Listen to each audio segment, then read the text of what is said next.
survive, and they met some powerful allies, including a man who calls himself the Arch Druid of Agamar, who's been around for hundreds of years and is a very powerful figure who is uh, working for the betterment of the life of everybody on the island, including newcomers, which means he's working against the interests of the forces of the island itself. So he's up against quite a difficulty. And recently he has called upon the players to assist him in a matter of great importance. He has invited them to his main base, which is located in the nearby forest. And you've never been there. None of the players, none of y'all have ever been there. But he's given you access so that it is no longer sort of invisible to the naked eye. Usually people can't get into this base of his main base of operations, except for some select few, and he's going to allow you, including you, Xandros, even though you have not met him yet, invited you over. So before you head out, I'd like to have everybody introduce themselves. Starting with our resident ranged archer. Nobody can escape the wrath of his arrows, or his crossbow bolts, as the case may be. Bob, played by Brendan. How's it going tonight, Brendan?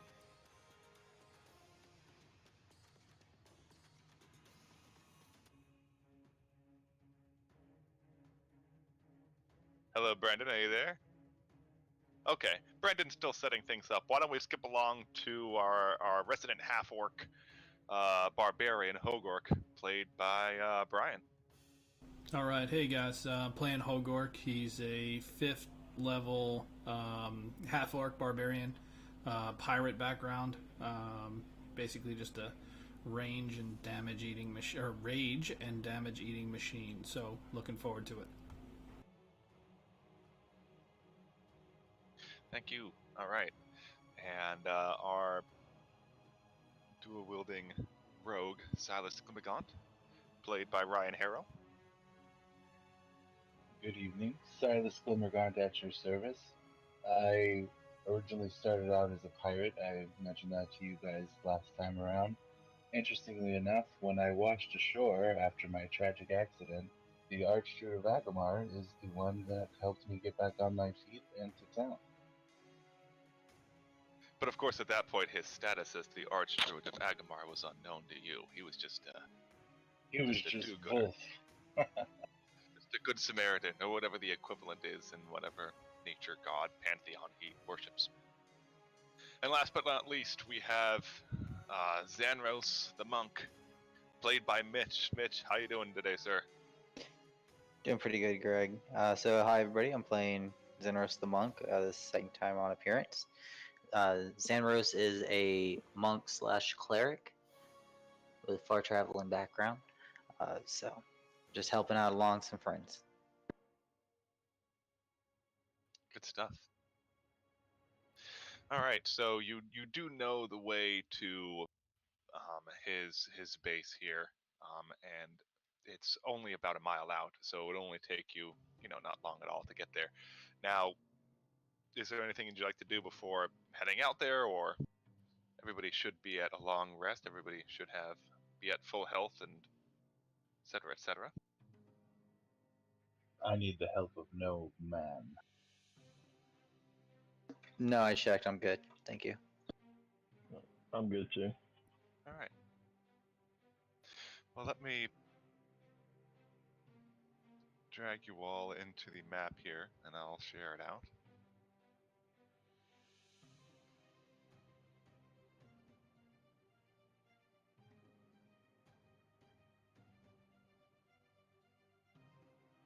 So he'll sort of allow you to explore the base. It's a little bare, but there are a few things that I wanted to sort of have you all pretend is there. The area you're in right now is sort of a great hall kind of thing. To the north, there's a large and long table that's actually already set out for you.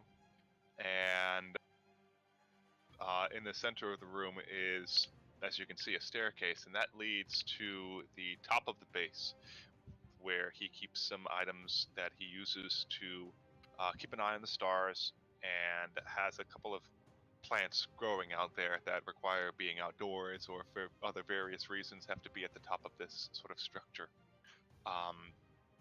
To the right, there are a couple of circular rooms that are on the top of some tree stumps.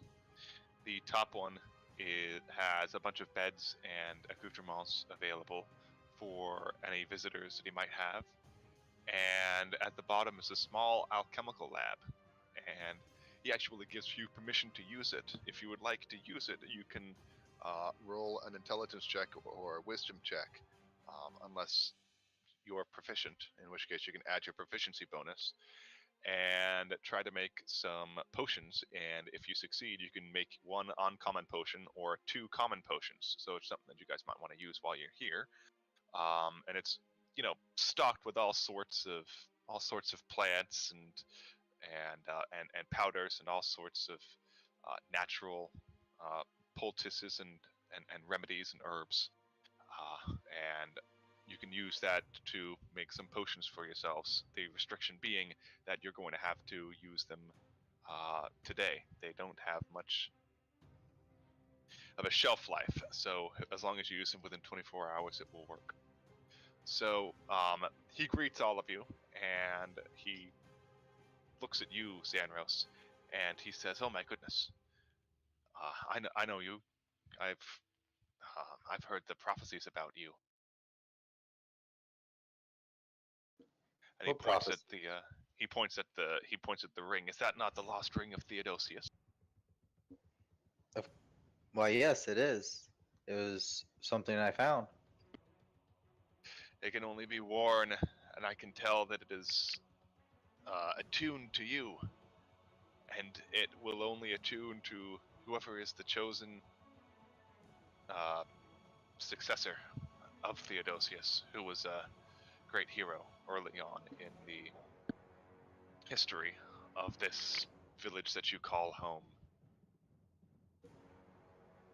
And he says, "I'm honored to meet you, and I'm honored to offer you my assistance." Yeah, you're more than humble. Entrance to the place is appreciated. There's no need.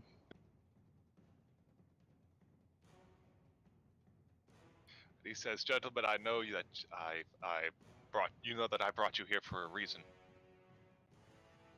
I attempt to keep an eye on the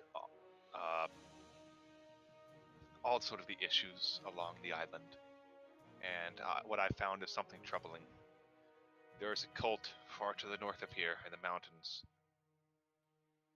at the top of the mountain peak. And from my divinations, I have found that it appears that they are trying to go through a dark ritual. I'm not sure what they're trying to summon, but it's some sort of ancient power that they think is going to bring destruction to Nivea and completely flatten the village and kill everybody inside. I can't go over there myself because they would recognize me, and it would immediately lead to an enormous amount of bloodshed and possibly my own death. So I need you to infiltrate this cult and attempt to stop this ritual if you can."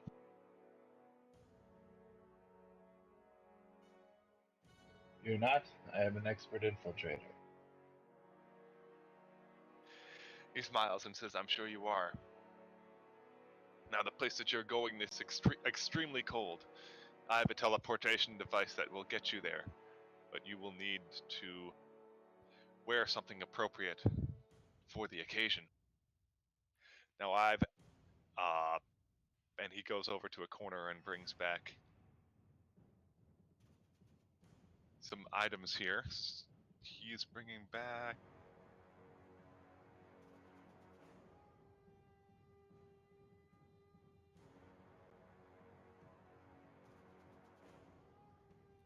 adding this to the party sheet.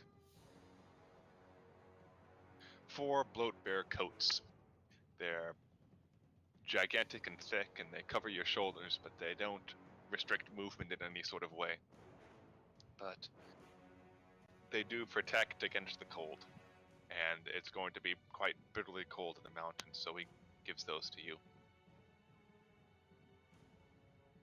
Now, would anybody like to use the alchemist's thing there? Would anybody like to give that a go? Let's see if they can create some potions. Hogork would. I think he realizes that this isn't his forte.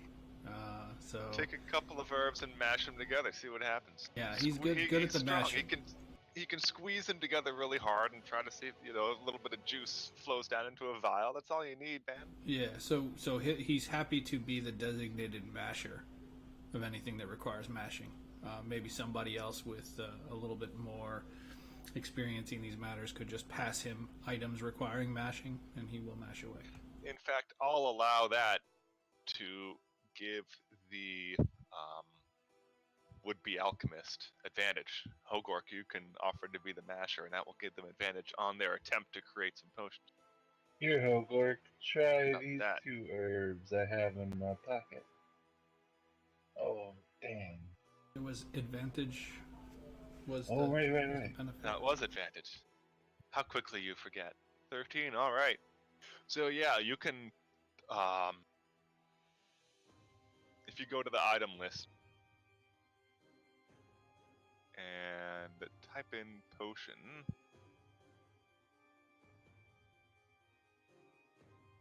you can, let's see, click on potion. Is there a way to, I don't see a way to filter for common or uncommon or rare or whatever, but you can choose again 2 common potions or 1 uncommon potion. You have to use it today.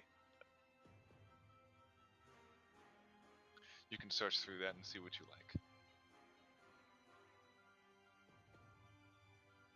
So the only things that we can see are potions of healing because they're really the only ones that are in the player's handbook. So you might really? actually have to Okay. share some choices with us.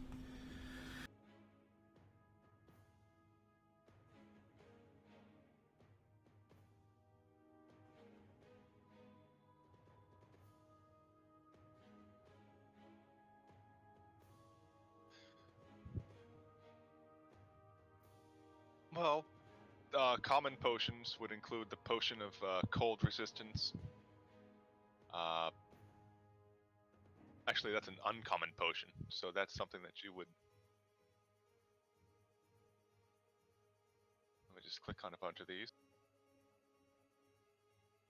Potion of healing is common. There's a potion of growth, where you cast the enlarge effect on yourself. That's uncommon. Potion of greater healing is uncommon.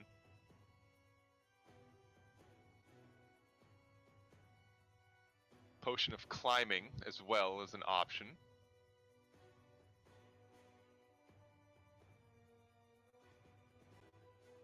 Let me put a bunch of these in the party sheet, and you can make your choice. Everybody gets 1. No. Not quite. Can I make a potion of growth to give to Hogork and then roll to make myself a potion? You can only do it once. Somebody else is going to have to try to use the table. You'll have to identify those because they just show up in the party sheet as potion for us. So if you just Okay. open them up and then click the little ID thing. Yeah.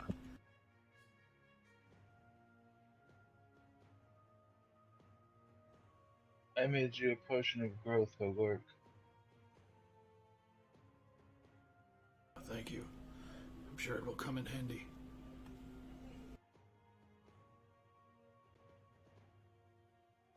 So during this time, I'm just want to be like looking over at the house and everything, just kind of investigating the base. Like, oh, this is interesting.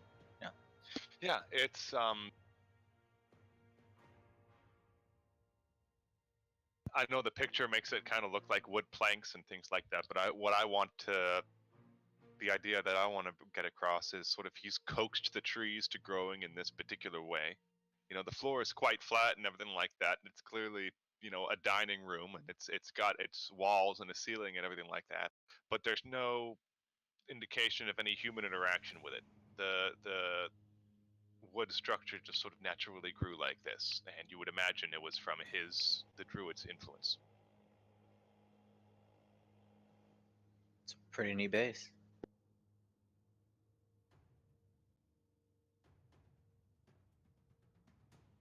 Like, I imagine the railing and everything, like he'd have some type of protection. It's just like it'd be naturally grown, just entwined. Mm-hmm. Lots of natural light in there, and fragrant flowers lining the walls and the hallways. And the wood underneath your feet is softer than the one that's on the walls, and there are grasses that make you think that it would be a great pleasure to walk on it barefoot. And since you're a monk, you may actually already be barefoot.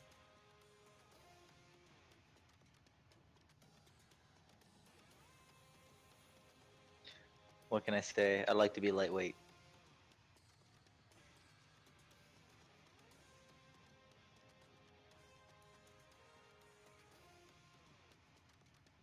That's where the alchemy lab is.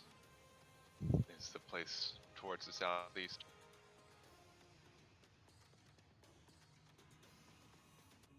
So does anybody else wanting to do anything here?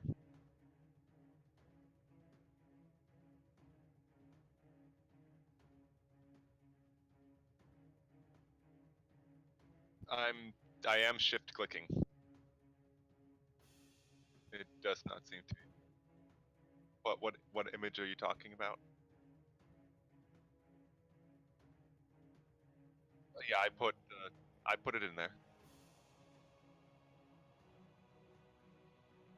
We'll see if the blood comes out as well, because that's during the combat session. What is it you wanted me to ping? Okay, just to test it out. Okay.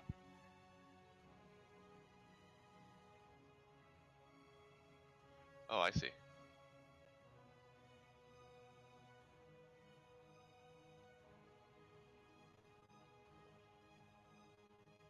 So is everybody ready? What would you like to do? Aye.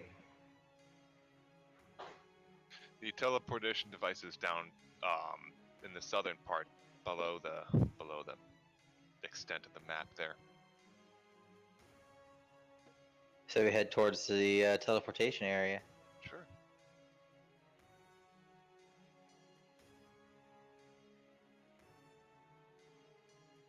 Right. So we can close that, and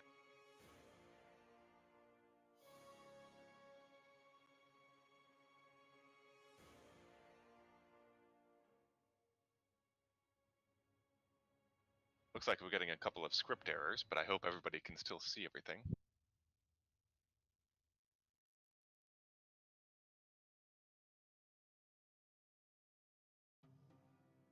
Oops.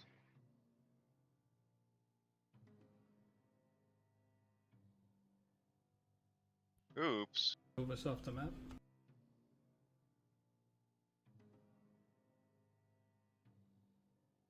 I was trying to read the description. Doesn't look like we're on the map anymore. Yeah, I know. I moved you to the other map that you were going to use, and it changed my lovely realistic token that I was going to use here. So that's a lot of fun. So I'm just making that quick change here.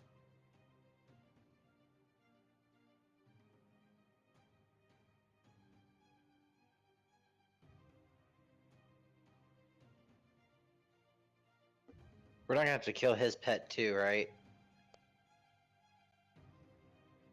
We already there's killed no all those pets here. pets. I was gonna say we killed a few of them. So, yeah, exactly. Ah! Gold. Dang it. Bronta, just do the thing here.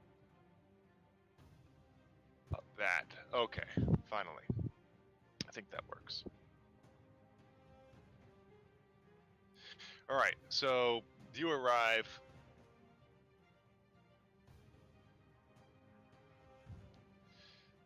With a huge scream.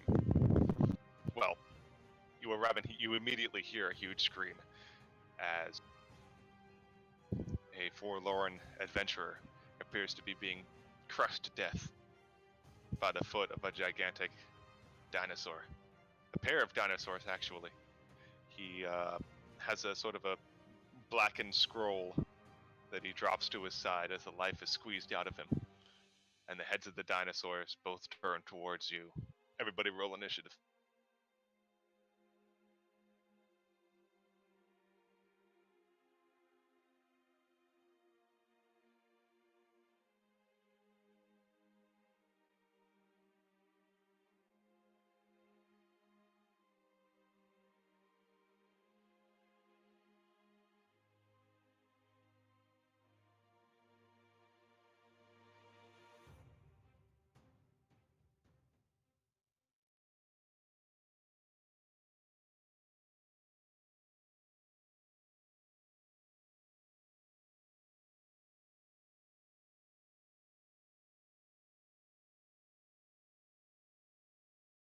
I rolled the worst initiative.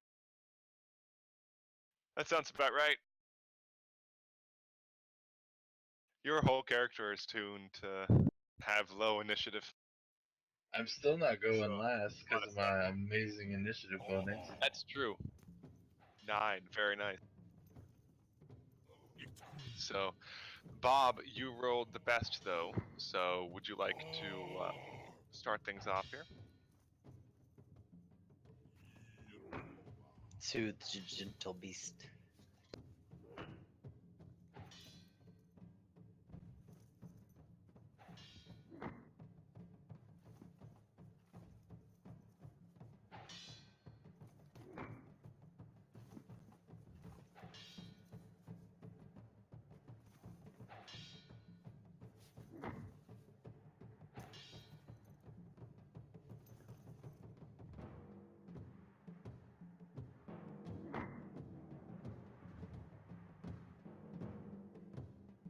All right, Bob hits, and he uses his crossbow to fire an arrow deep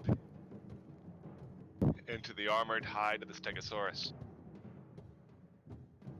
He looks back at it, but it doesn't appear to have affected him too much, but it is real deep in there.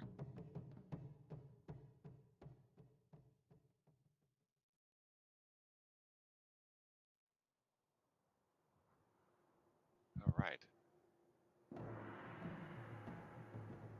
Hang on, let me just make it round 1 here. And now it's the Stegosaurus' turn.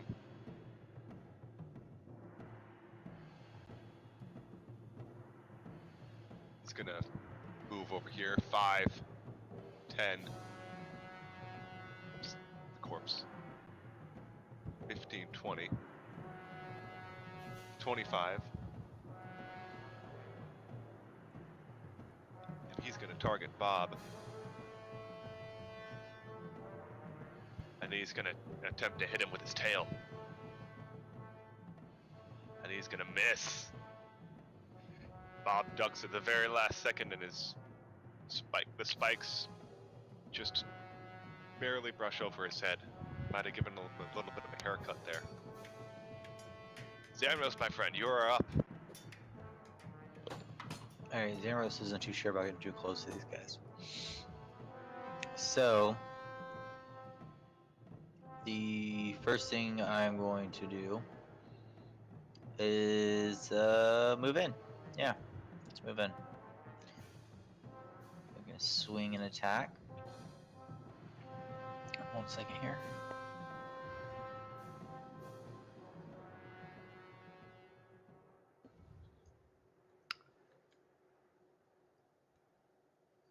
How come you're 5 hits? Boom. Use a Kai point, of course, to use my Fury Blows. So I'll get 2 hits. If one of them goes, I'm going to knock him prone.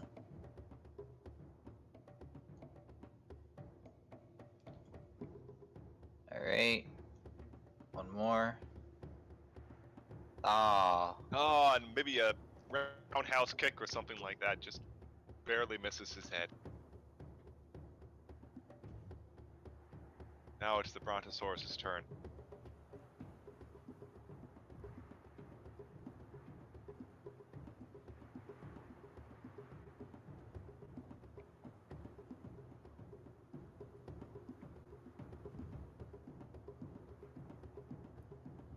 feet. He'll move over here.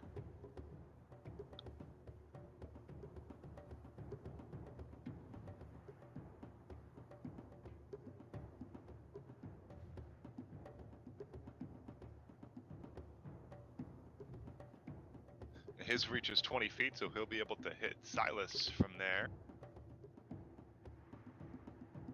And he's going to use his tail to do that.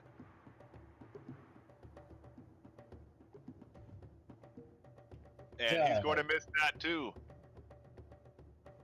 The dinosaurs, having just been summoned, are feeling a little bit weak from the trials of being pushed through the weave like that. Silas, having just barely dodged an attack, it is your turn.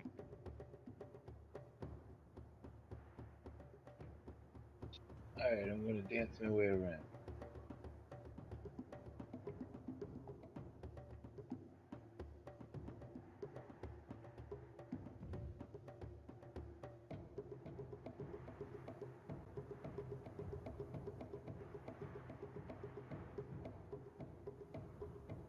And then I'm gonna poke it.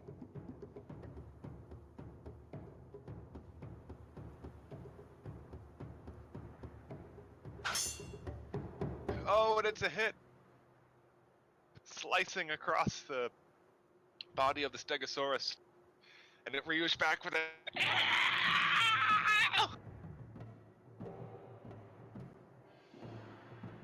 as blood starts to pour out of it. He is still up and looking angry. Then I use my bonus action to dash back.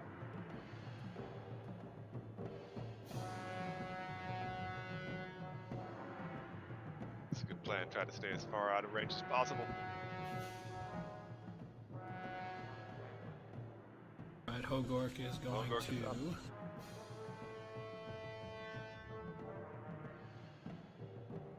Silas, I like how your Mask of the Wild says hide when lightly obscured.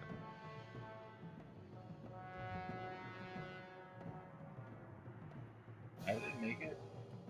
Okay, so here he's gonna move up. He's gonna attack the Brontosaurus, I think. Alright.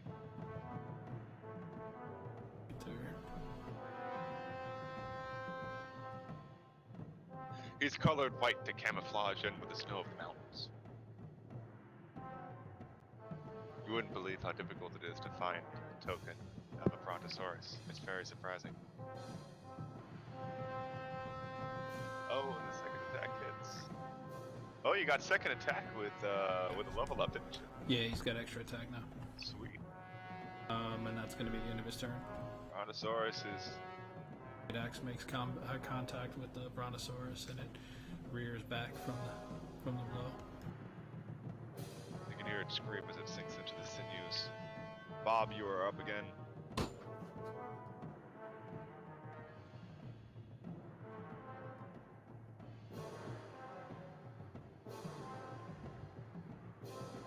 Another hit. The man is like a machine, but the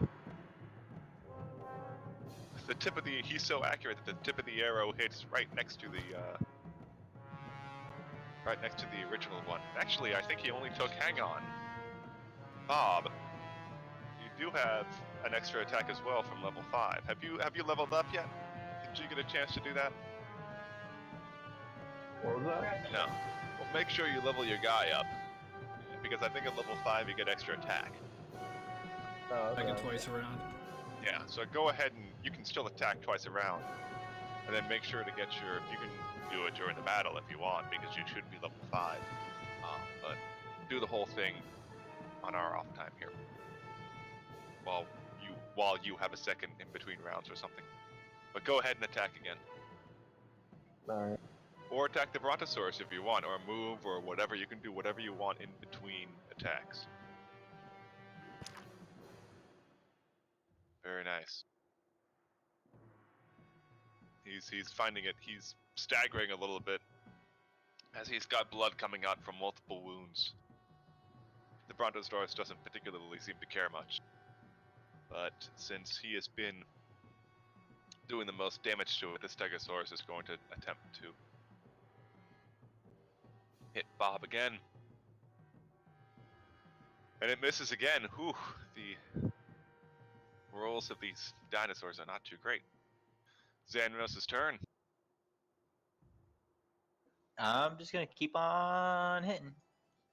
Keep on keeping on, baby. No, I'm not. Oof, and he fumbles. Oh, he twists his ankle, and half movement speed for a monk is pretty devastating.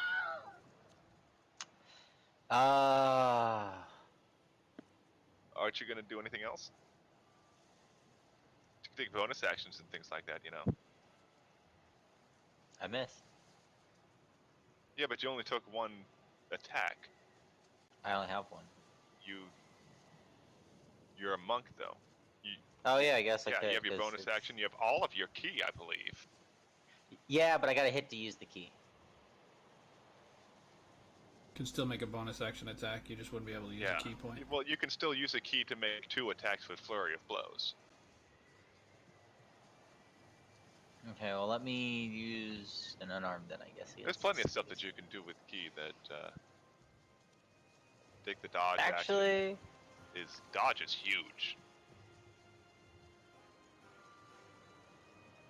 Very nice. Not great damage, but that's okay. The man who goes hand to hand against a dinosaur, I mean, come on. brave man. Try not to hit the spikes.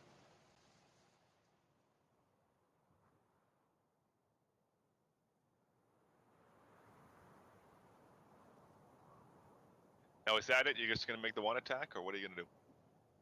Yeah, that's it. The unarmed attack. Okay. Brontosaurus' turn.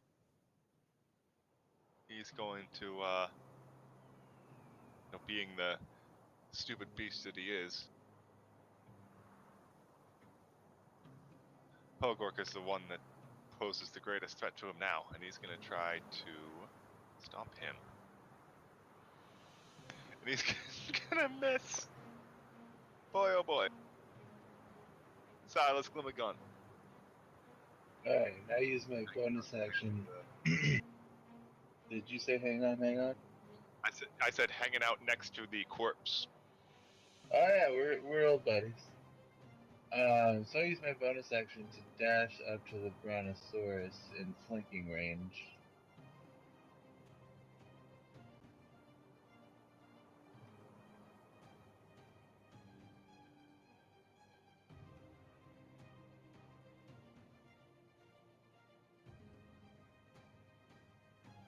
And Alright, then that should give you advantage on your attack. I leap into the air and try to bury my rapier into its side. Oh, and you nail it! And you use your weight to hang off a little bit, and you can hear it inside, like scraping past bone and sinew and muscle, and his gigantic neck turns to face you, and he lets out a roar. Then I kick off on the side and use my movement speed to back off.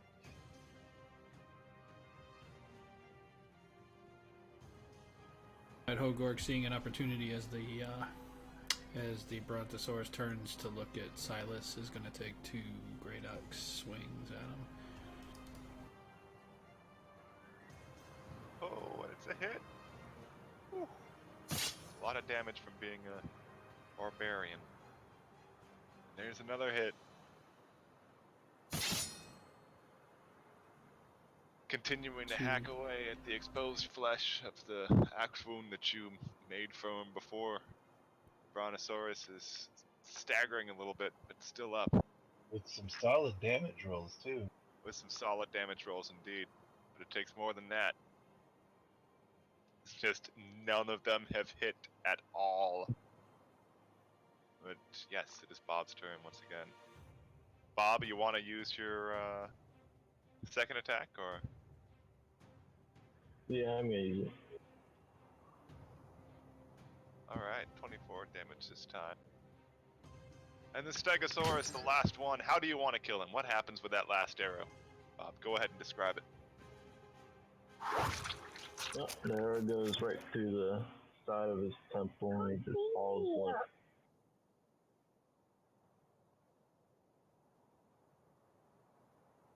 Like, immediately loses all muscle tension and collapses to the ground in a heap.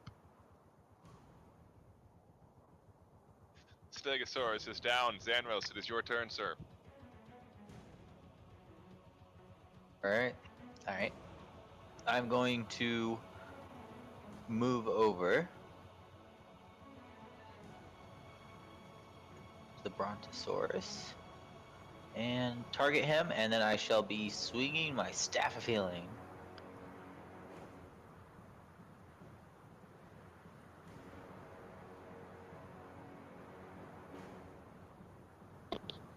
And I managed to hit, so I'm going to use a Kai point. Get 2 armed attacks in. I'm going to use one of the Kai points, or I'm going to, actually I don't need to use any extra Kai points, but because he's unarmed, or the Fury of Blows, I'm going to use, make him prone. Fortunately, he's gargantuan, so you can't do that. I was gonna say. Make him prone! It'd be great if you could. Can you? I don't think so. Alright, what if I hit him with both?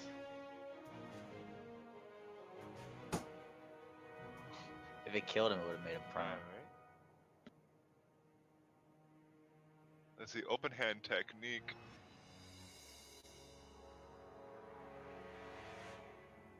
It actually does not specify. So the Brontosaurus is going to make a dexterity saving throw.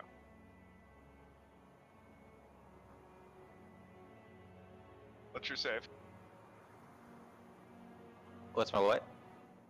Save DC was probably 14 8 or plus 15. proficiency. 8 plus proficiency plus wisdom. So 8, 11, 14. So he stays up. Damn. But still, very nicely done. It doesn't And- specify, so it's pretty much anything. That's the end of my turn. Alright. The Brontosaurus is going to attack you since you didn't move away. And he's going to try to stomp you. And finally he hits. He's going to do a ton of damage. And then Oh, you dang. have to make a save strength, which you fail, so you are prone.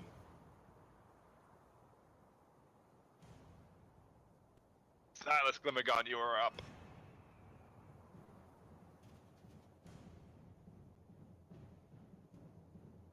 See my companion get smashed by a dinosaur foot and I run up all Yeah. angry like. As his foot crushes on him, Xanros can see finds himself looking directly at the corpse from his prone position, wondering if that's the fate that awaits him. Great Yeah. snake attack rolls, by the way. Wow. And then I take my last couple steps back. You sure it's only 2d6? Well, I'm only level 3 rogue. Oh, right. I'm 4 rogue. For a rogue one fighter, yeah. Makes sense. Hogork? Right, so Hogork sees an opportunity and abandons his defenses and begins taking reckless attacks against the Brontosaurus. Alright.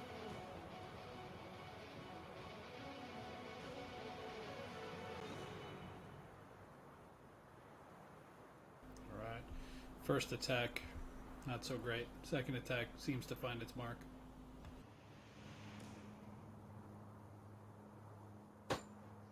Bob?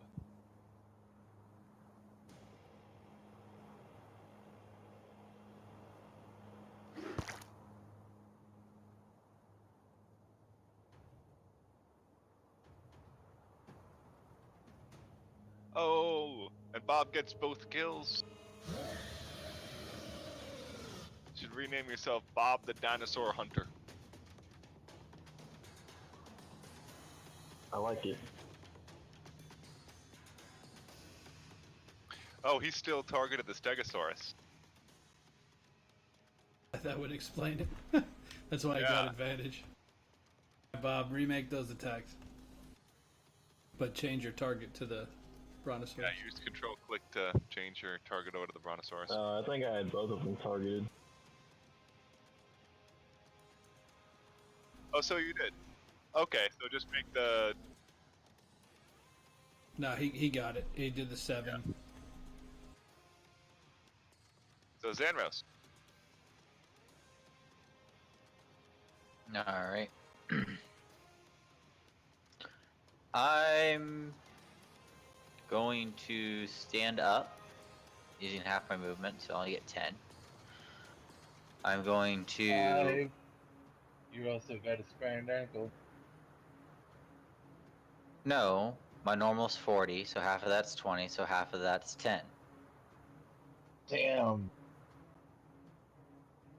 So I am going to use a Kai point to disengage and move 10 feet back. I know that's not a whole lot, but it... I actually want to use my Staff of Healing's ability.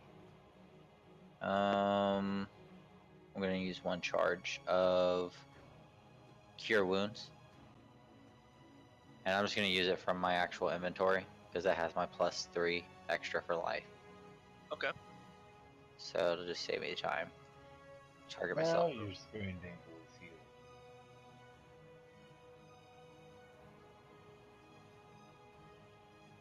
Alright. That was a good chunk. And that, unfortunately, is going to end my turn, though, because that's going to be my major action. Yes.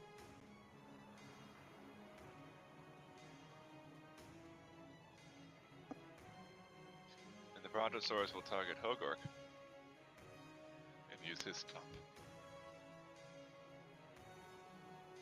Oh, it doesn't matter. He Yeah. rolled a 1 and a 7. Even with advantage, Hogork jumps to the ground and rolls out of Dodges the way away. just in time. Nimble is the first word that comes to mind when I think of Hogork. Can I just say how awesome it would have been to have seen Hogork with the growth potion in this fight, giant Hogork versus a dinosaur? That's where I assumed Like, it was going when he first said it. I was like, oh man, that first battle is going to jump right into it. It would have been like Godzilla versus a couple of dinosaurs. Alright, so go ahead and move up a couple spaces and take a couple stabs at the Brontosaurus.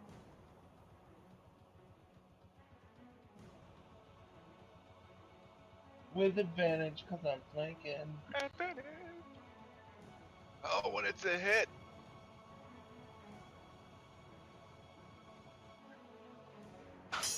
How do you want to do this, Alice? Well, he's already looking pretty torn up from all the stabbing and slashing, so I see an area that's pretty effed up, and I get right in there and just bury my rapier to the hilt and kind of dig it around a little until it falls down.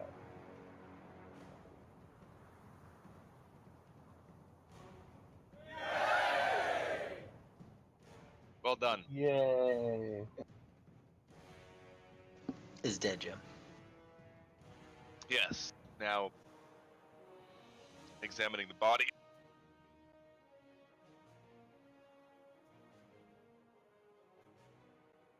I think we'd You like can to see enjoy a sort of a lone adventurer and amateurish wizard who on his own had thought he'd found a shortcut to conjuration, but had accidentally summoned 2 hostile dinosaurs. And You telling me this guy conjured these dinosaurs? yes, Mind-boggling. baffling. baffling.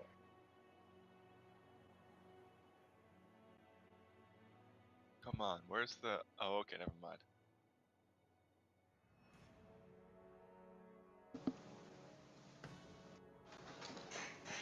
Alright, so the only thing that's...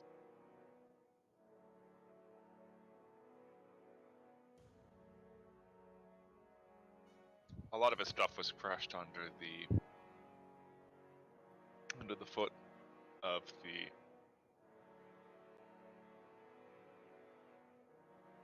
the dinosaur. But a coin purse you find has 400 gold in it, and he's also got a very nice looking set of studded leather armor, all of which is in the party inventory. It's well pressed. It is it is very well pressed. He when he died, he happened to spread his arms out exactly perpendicular to the body of the shirt. The front, the chest portion of it. My And eyes so roll into the back of my head and I strip off his armor. couldn't ask for anything better. So you can use a few minutes to do that. Now, I forgot to let you know, by the way, one of the things that the Arch Druid also gave to you are disguises that are of robes and an outfit that is common amongst this cult that he's sending you to investigate. He's not sure what the ritual is about, but the cult seems strong enough that it, might not be a good idea to just attack it head on. And wearing these robes will make it seem like you're a member of that cult. Is this guy wearing the same robes? No. Okay.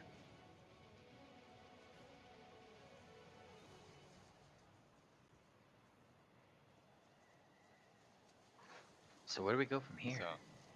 So, you can find the path. The Arch Druid of Agamar gave you some information on where to go from this teleportation place. He can go to several locations with it, but he can't get exactly to the cult proper. So he teleported you as close as he could, and then gave you a map with which you could find your way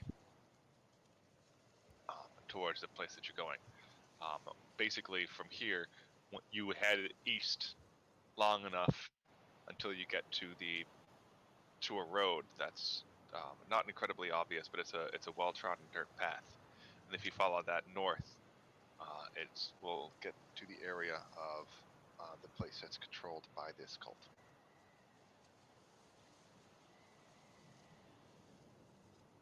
Oh, I guess we should be on our way then. All right. Are we gonna investigate the dinosaurs? Sure. I want to investigate the dinosaurs. Can I investigate the... Did you guys add the gold Brontosaurus? to your sales, by the way? And there's a way for you to push a button and Yeah. it just distributes it amongst us all. I'm not sure where that is. It's like I think I don't know. I'd have to take a look. Distributed salmon and coins. Okay. The dragon pointing downwards. I think I got it. So, All right. can I try and do... Can I take 2 of the teeth from the Brontosaurus? Sure. Yes. Go ahead and add them. The Brontosaurus is an herbivore, so I think the teeth kind of look like more yours and mine than anything. Just gigantic. Well, the head isn't too big, actually. So the teeth are pretty normal size. Now, if you collected ribs, that would be better. If you collected ribs, you'd be Fred Flintstone. That's true. Wait, what about it's still its a little bit nail? alive. Can I take its... You can always use animal handling to try to tame it. Get yourself Can I a pet use its brontosaurus. nails, maybe? Ew. Those What? like nails? No, I'll take the Those- teeth. Yeah. Teeth is a little bit more badass than nails. Unless they're claws. Eh. But thank you. You want me to do the strength check, see if I can remove it? Because I'm probably gonna fail. Sure, yeah. Roll me a strength check because they're firmly in there. He took good care of his teeth. Good dental hygiene. Then what's what happens when you're a vegetarian? Ah! And Looking you good. pull on it and you look pretty silly doing it. Trying to get Oh, trying to put your back into it, but you don't have much back strength. just can't get him out. Just can't Wind get him up out. smacking your face against the tooth somehow. Yeah, great job. Anybody got a potion of strength? Anybody got a potion of dental hygiene? Anti-dental hygiene is what you want. Yeah. Potion of plaque.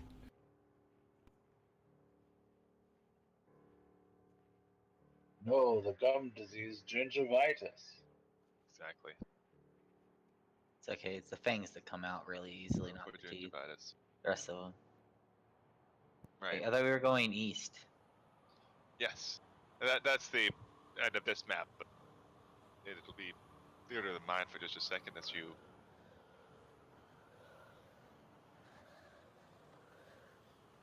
So I go got- along. Now, I would assume that you're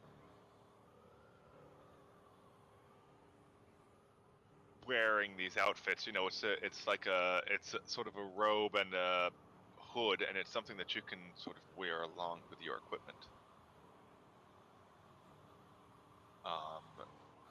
So, what are you doing there, Xanros? What were you saying? Oh no, I was gonna ask about the burnt structure.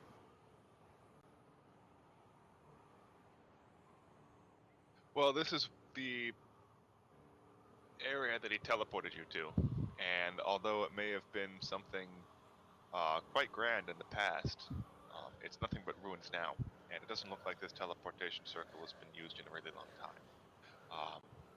There's no sign of anything arcane. You appeared inside of the tower in the center of the map there, but there are no longer any signs of any arcane symbols or anything obvious that would indicate that that's a teleportation place. But the teleportation circles are very often permanent, and although it's fallen apart from disuse, it's still available if people want to travel there. So it's a That's what the Arch two-way Druid decided to do. teleportation portal? It's not. There are some two-way teleportation portals, but this is not one of them. It's just an exit, not an entrance. But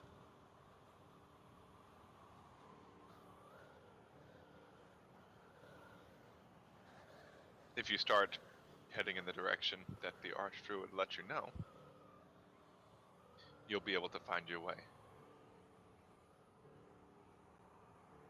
So he just teleported us in the middle of some snowy nowhere with no way back? Possibly.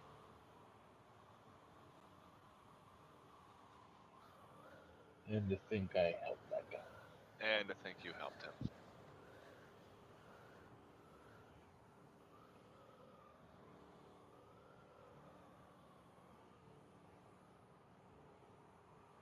I say we head in the direction that we've been sent on. There doesn't appear to be a way back. So, we must press forward. Yeah, let's follow this blood trail.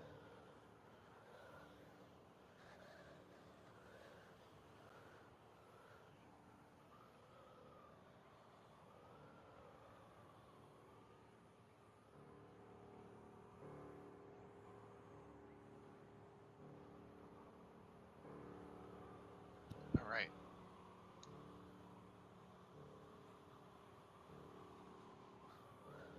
So I would assume that you guys have put on those sort of disguises. Yes. Yeah.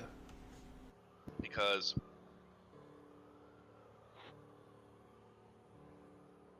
a few minutes after you start heading north on the road, you encounter a few scouts who are dressed in similar robes. And they come up to you and they say, "What are you doing out here at this time?" I apply a spritz of perfume and I say, "You know the perfume I'm talking about, right?" Of course. So I apply a spritz of perfume and I say, "We're just returning from patrol."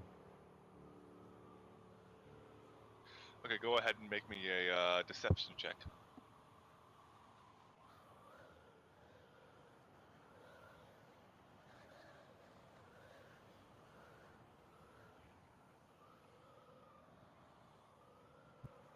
All right.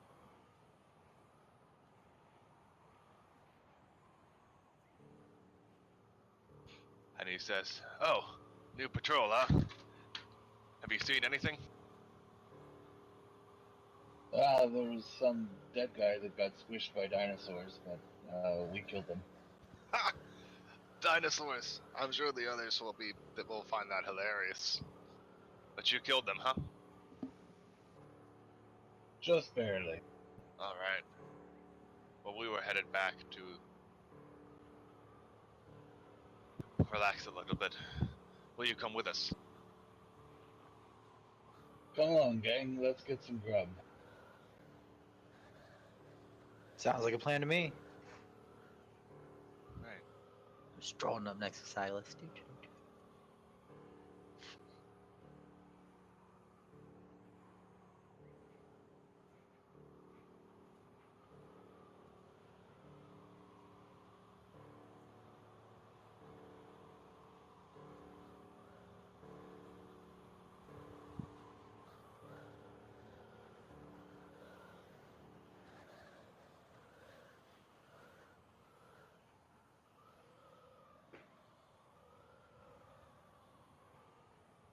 We're following them then.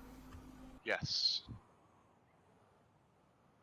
And it takes a couple of hours up the winding path, getting higher and higher into the mountains as the temperature continues to drop. And as you go along, the scouts have been discussing with you some of the issues that they've been having. Assuming that you're new, they've been giving you the details of some strain within the cult. It seems that there are two sort of lieutenants, not the highest level. The whole thing is headed up by a high priest, but the two people directly under him are big rivals, and they've been both trying to get the high priest's ear in these sort of situations. Their goal is to run a ritual to wipe out all life, and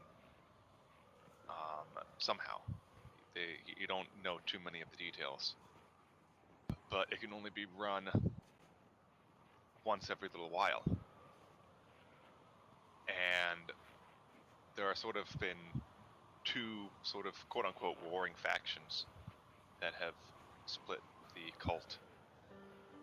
One of them is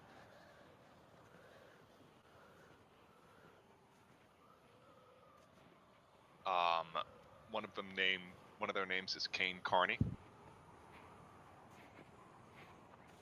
I'll put that in the chat here.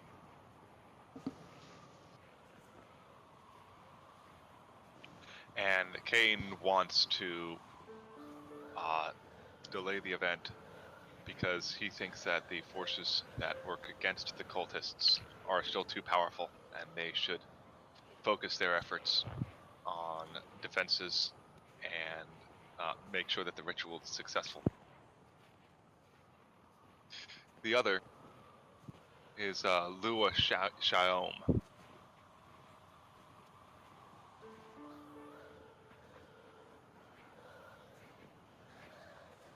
Now, Lua Shaom is much more aggressive, and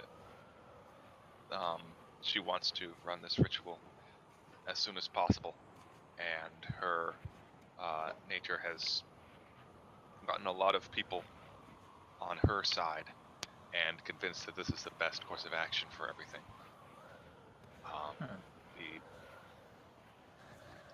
High Priest has gone back and forth.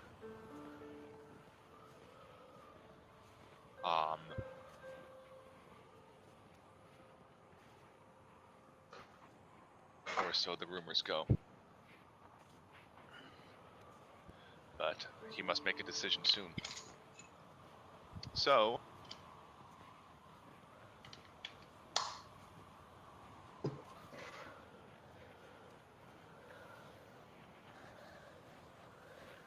where is our place here?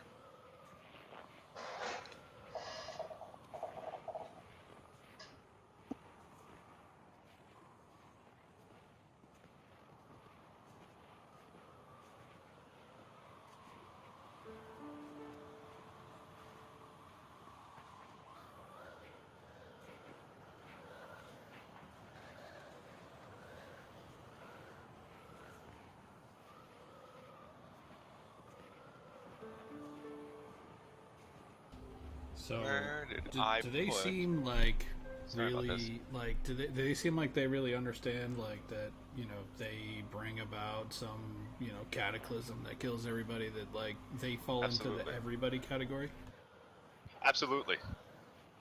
and they're They just know totally this. cool with that, right? Well, yes. They appear to be under some sort of influence of something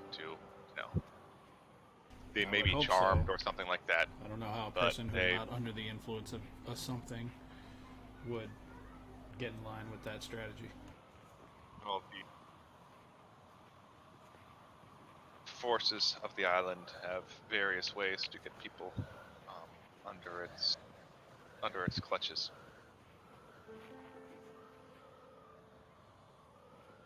So they assume that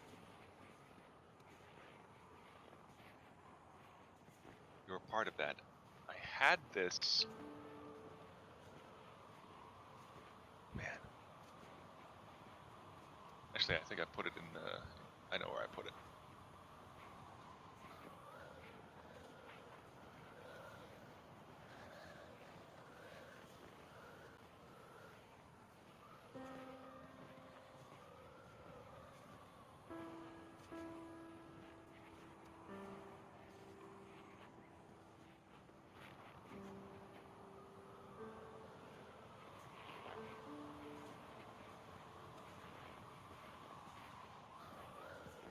All right.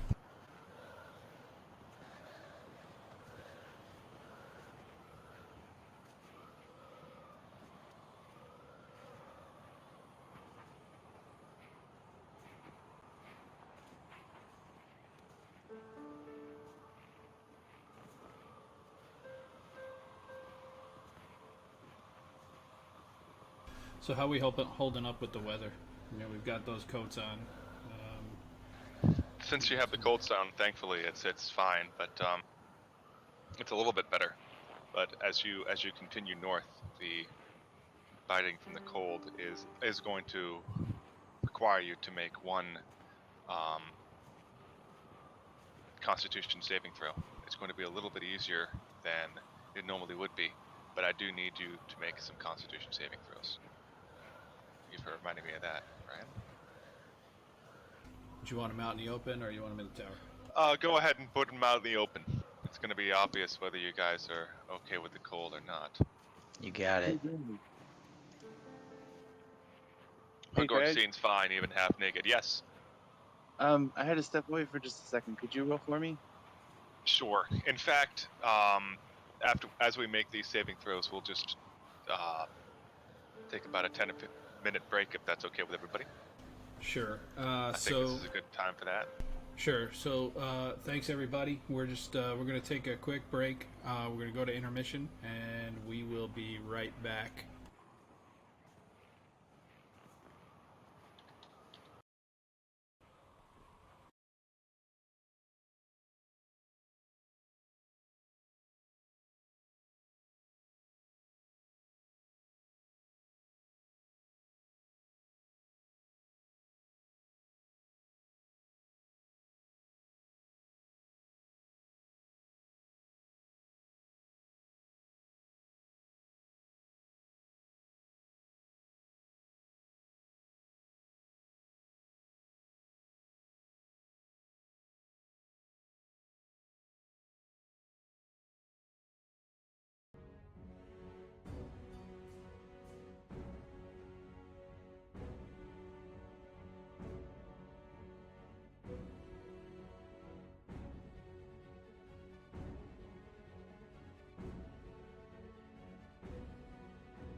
Yep, ready.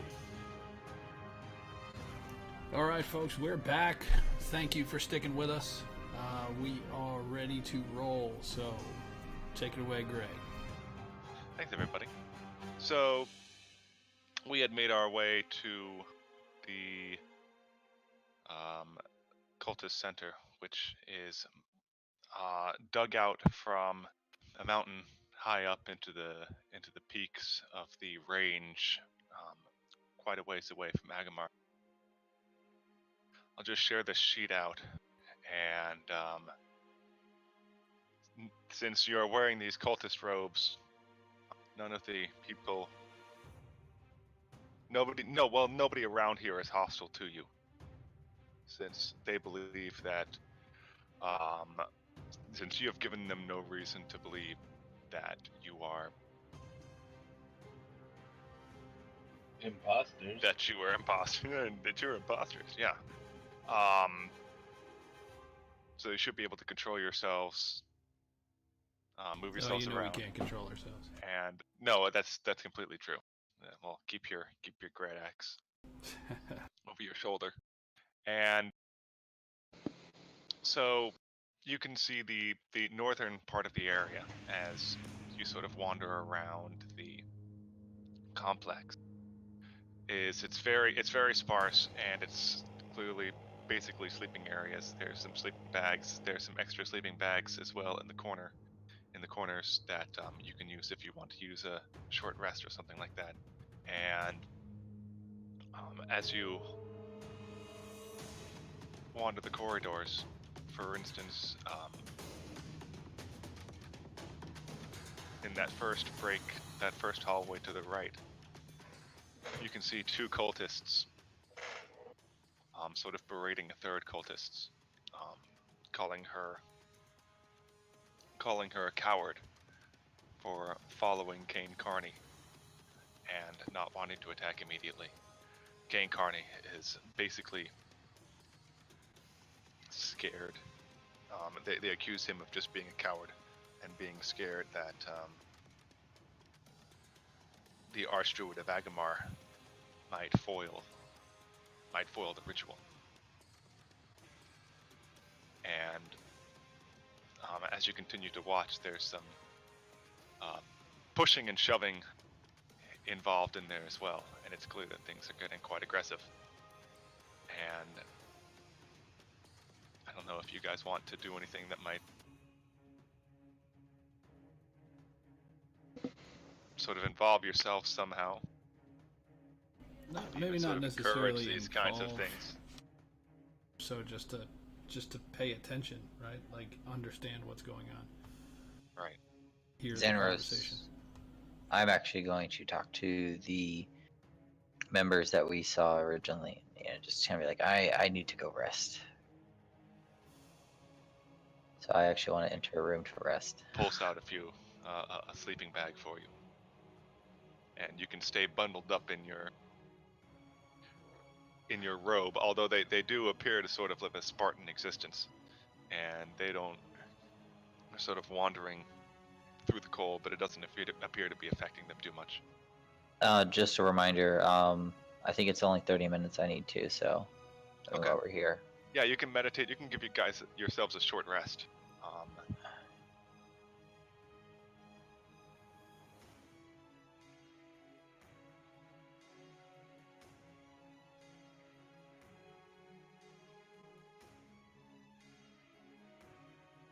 And that means you get all your key points back, etc.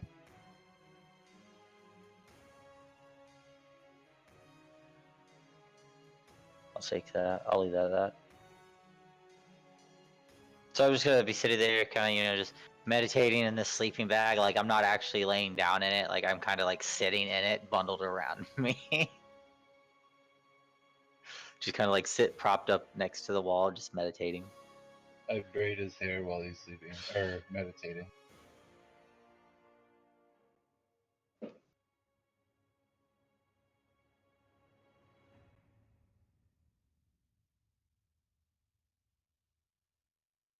I don't know if you guys want to do anything else while I was meditating. Yeah. Down south is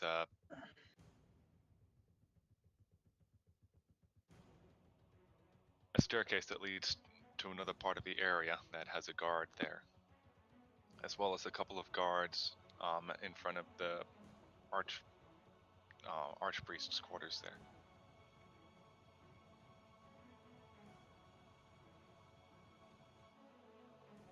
So.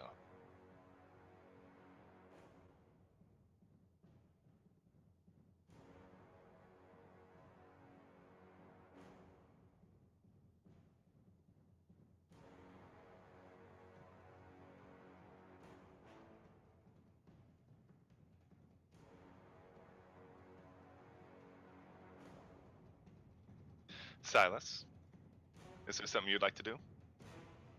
I can see you moving your token around there. I'm walking down the hallway.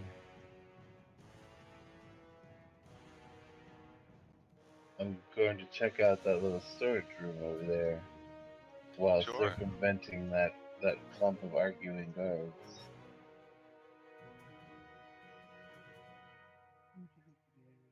Oops. So the guards that are arguing, that's like three They of kinda them look like bards, don't over they? there to the right. Yes. Go ahead and make me a stealth check, though, Ryan. I'm not necessarily trying to be stealthy, right? What I'm trying to do is. I'm sorry. I'm talking to Ryan. Oh, Ryan, for sorry. rolling Go ahead. around there. You go ahead. What were you saying? No, I just want to overhear. That's it.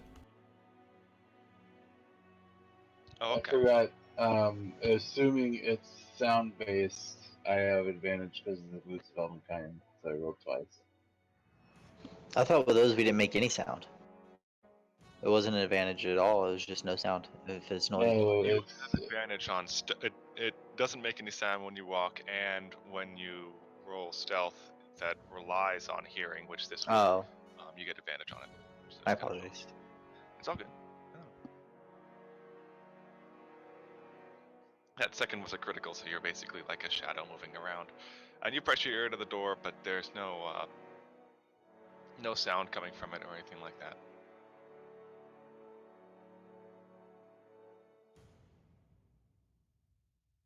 Well, it's locked.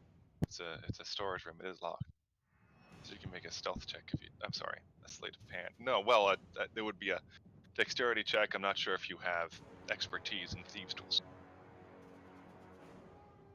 I have proficiency in that expertise. Okay. So just give me a skill check with dexterity. Make a. That's fine. All right, and the door makes a soft clicking noise and swings open. I quietly close it behind me and then investigate the room. There are a few barrels and supplies here.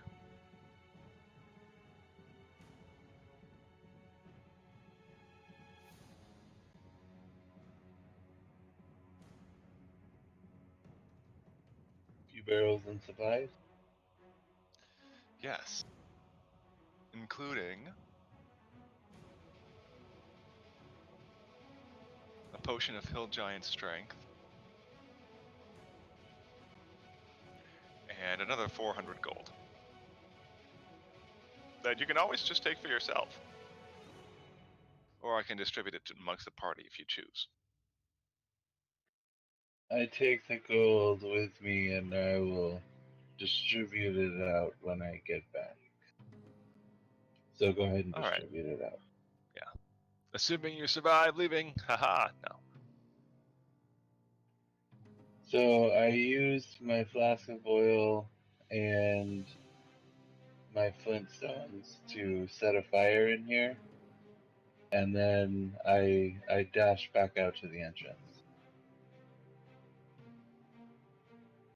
You what? I used my flask of oil and my flintstones to start a fire in the corner of the storage room, like, hold on, like over here. And then I dash back out to the entrance.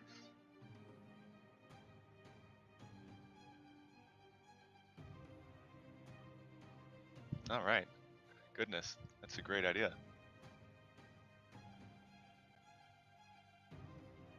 So, And Do I hear anything from these guys? I mean, what are they arguing? Yeah, I guess let me just explain what I'm trying to do. Right. So he wants to seem like he's interested, like he's influenceable, right? That like he's open to suggestion on who he should back in this power struggle. Right.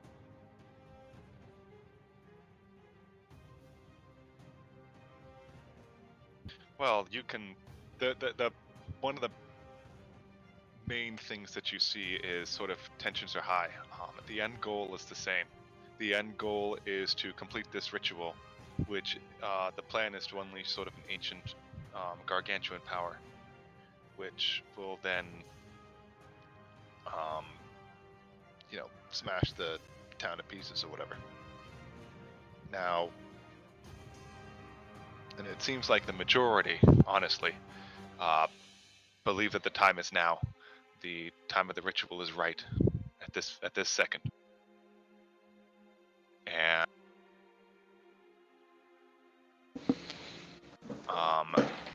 and that the people who want to wait are cowards.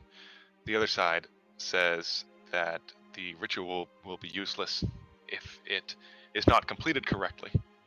And there's always they don't think that security is tight enough, and they think that there is a danger of some people getting involved. And specifically, they do mention the Arch Druid of Agamar, as he's sort of, a revered,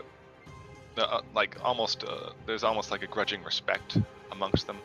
He's sort of been a thorn in the side of all sorts of efforts over time. And although they haven't seen him recently, they are still afraid that he may manifest himself or some other force might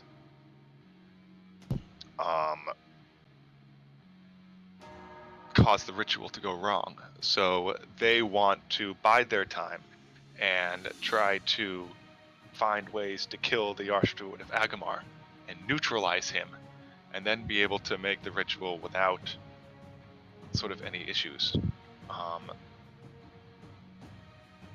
And the power and charisma and things like that seem to be with Sivenda Rosk, who is the main driving power behind wanting to do the ritual immediately. So it seems like that sort of group has the upper hand. But tensions are very high, and it almost seems like it could be a civil war amongst the cultists. What I'd like to do is I'd like to head back to where Xanros went, and on my way I'd like to motion to Bob and Silas to join me, and then make a comment to the guy standing outside the doors that we're tired, that we need rest. Well, you already took a short rest, didn't you? I'm trying to get them all in the room so that I can tell them what I just overheard. Oh, okay. So I'm gonna have my back to the door, and I'm gonna relay the information, and I'm gonna tell them that I think we should play up this faction war, but that we should act like we know where the Arch Druid is, and volunteer to go take out the Arch Druid and stop the conflict. I feel I need to interject here, Hogork, and let the group know that I just set a fire, and I was planning on using it as a distraction to get downstairs. Okay. Assuming that guard moves. It changes my position a bit.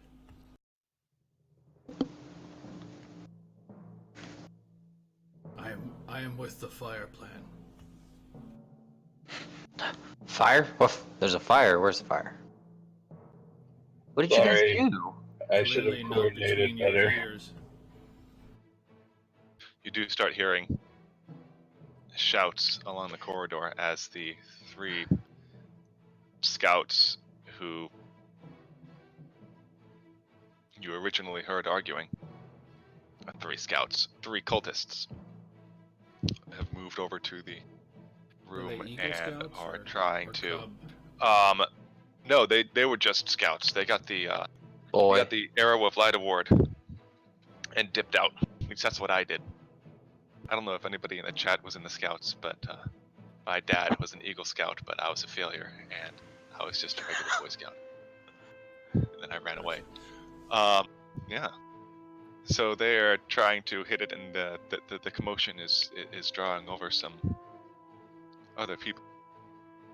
As you see Kane Carney, you see him moving there to see what's going on.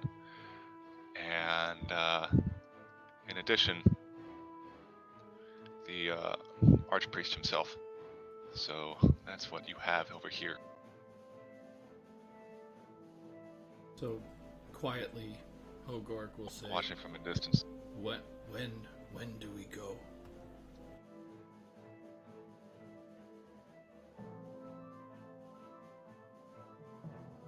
To Silas.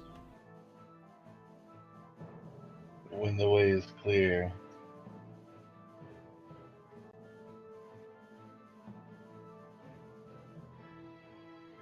Don't we just kill them all right now? It's like he's starting to hulk out a little bit, but he's kind of got it under control. Okay.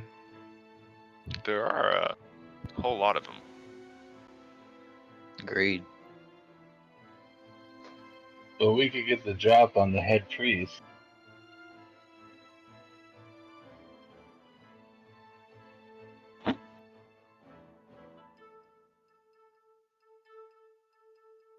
And as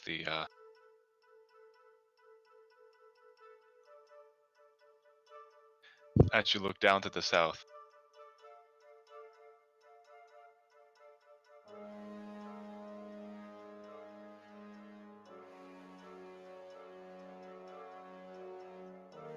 you see Sifenda Rosk, who is the leader of the person, the faction that kind of wants to do the ritual immediately, talking to the Arch Druid, sort of pointing at the fire and sort of indicating down the path,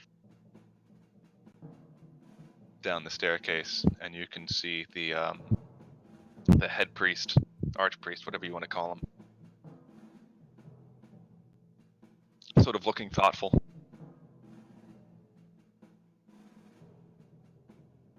Do we want to move down there, guys? To make a move, we look foolish standing here watching.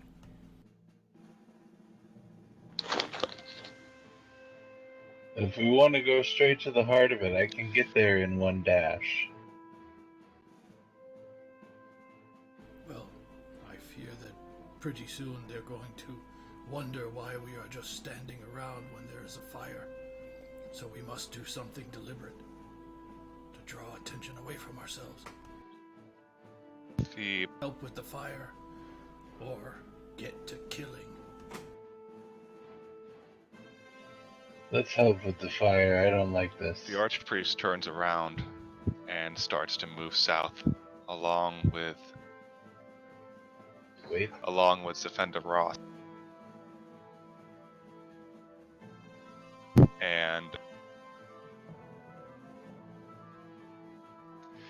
Kane rushes around the corner, and he calls to the 2, well, to everybody in the general area, including the 2 that you have, that are with you. He yells to everybody, "They're going to start the ritual!" Yeah. The Archpriest says it will happen now. Everybody move down the stairs. And everyone keeps moving except for the Silas blows right 3 past them. dwarves. Yeah. Except for the 3 dwarves that are putting out the fire. Now if you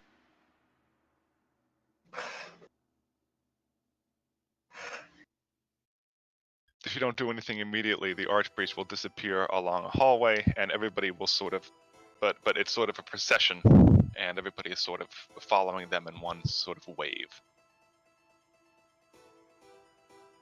Including us, right? I say we follow them. Oh yeah.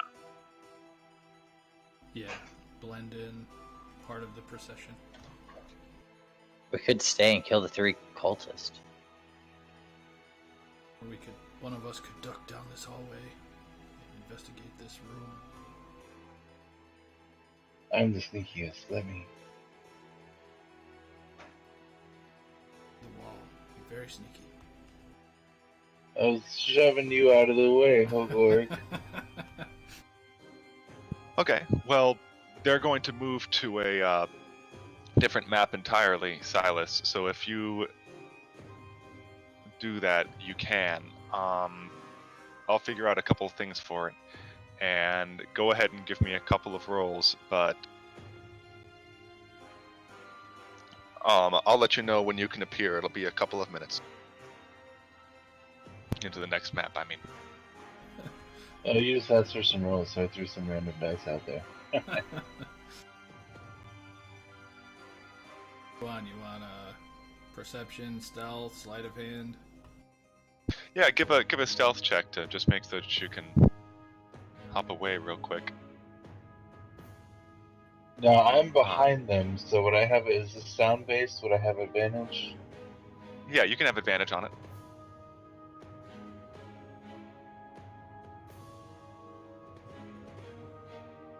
All right.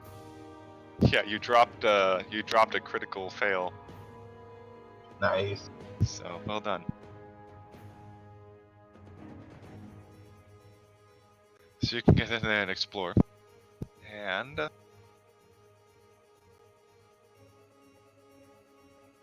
once I see that he's kind of dipped out, I'd like to cause a commotion, maybe accidentally trip one of these guys, but just not have it look like I did it, because I want to slow them down a second while he goes and checks out what he's going to check out. Okay, they make one of these guys drop a weapon or drop a coin purse or something.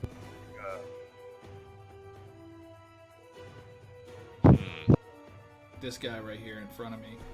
Make a sleight of hand check.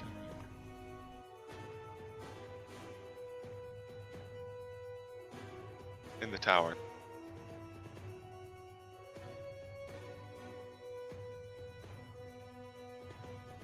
So basically, cut the string off a coin purse or something so that he drops his coins all over the floor. Yeah. And he turns to the guy next to him. And he says, "You fucking cane lover!" And he, pushes him down to the ground, and there's some little bit fisticuffs, and tension's almost boiling over as they're slowed down a little bit as the procession sort of continues, but it's more and more disorganized. Want to play giving the role Silas of, a few extra seconds. Right. Okay. So while they're fighting, break it up. We're all brothers here. I'm sure it was an accident. There was no slight intended. And as I'm doing that, just purposefully slow them down a little bit more. Sure. While they're shuffling around and fighting. That should give Silas just enough time to do what he needs to do. Apparently, is some kind of river dance in that room. Da, da, da, da, da, da. I'm investigating. Oh. Your imitation of an hourglass spinning. I want to acrobatically trip down the stairs. To stall them. Like Abbott and Costello style? Yeah.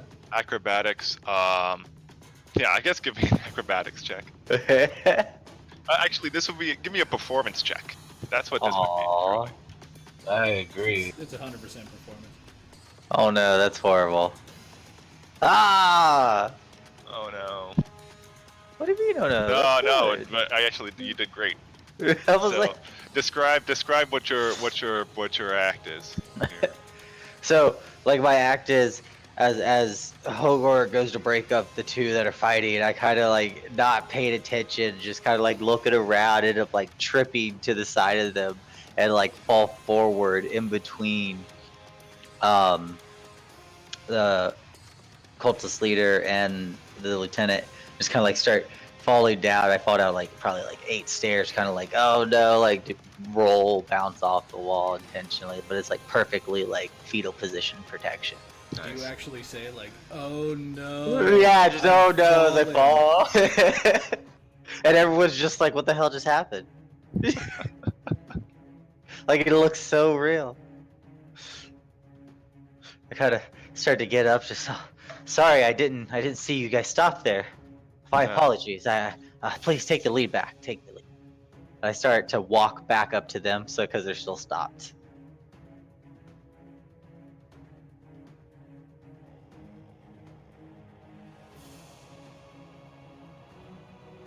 Alice returns. Funeral procession continues. I'll throw something into the party inventory in a minute. For now,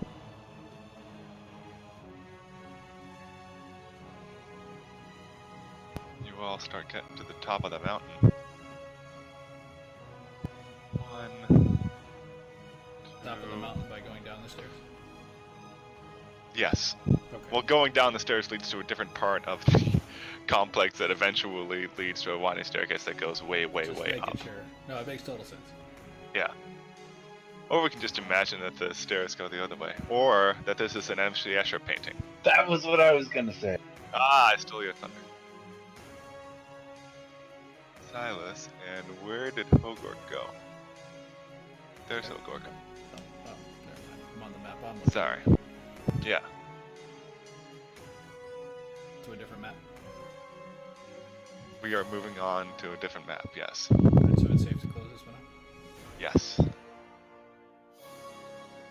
I am sharing it out now.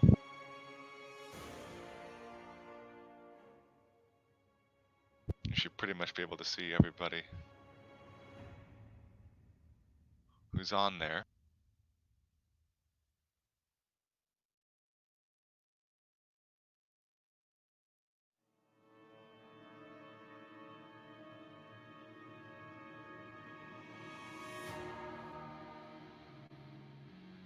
Just be a second.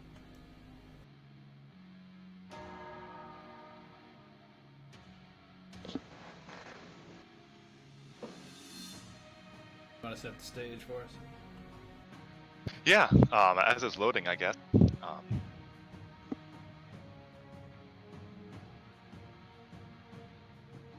It's a mountain peak with a few sharp cliff sides, and there don't appear to be any man-made structures naturally pushing up. As you go along the sort of as you walk along the sides of the mountain, sometimes there are slopes that lead higher and higher, and eventually a way to get to the top, but some of the drops are a little bit sheer, going down, 10 to 15 feet, something like that. It is intensely cold up here, but the adrenaline pumping through your veins keeps you quite warm for now, interestingly. And there is a light snow coming down, as well as some relatively fresh snow under your feet, and new footprints in there. At the very peak, the archpriest is there with, hang on, did I mess it up here? With Sefenda Ross, who should be somewhere there. It's still loading? Okay.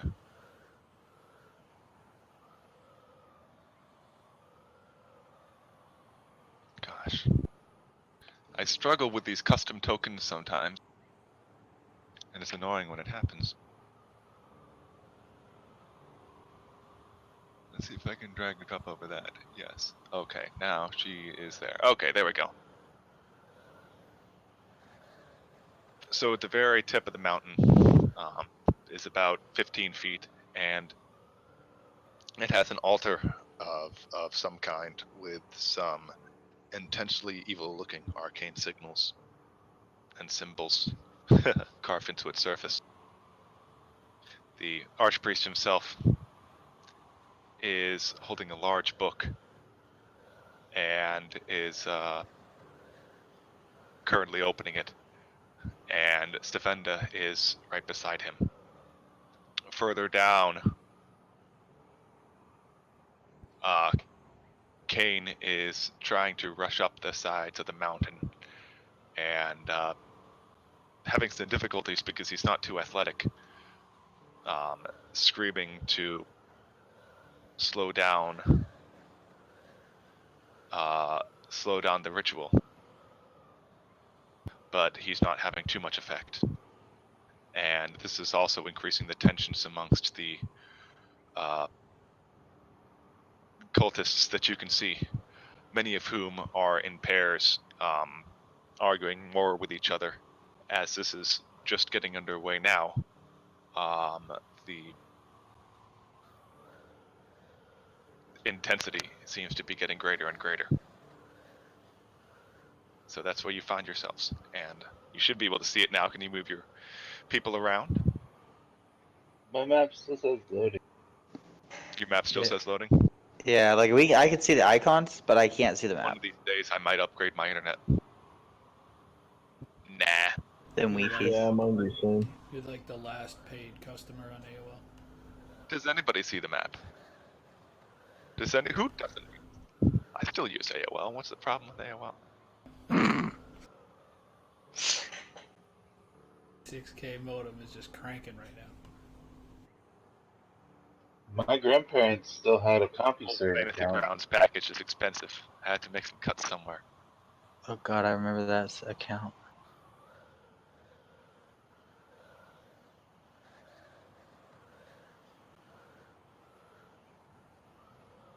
Didn't AOL buy out CompuServe? Or is that people PC? They might have. One of them bought out CompuServe. I remember that. Here's a better one. Who remembers Chips Challenged? I don't remember that at all. It's my Bro. favorite. I had CompuServe from like 1998 to like 2015, or like, no, 2005, I mean. My parents never upgraded it.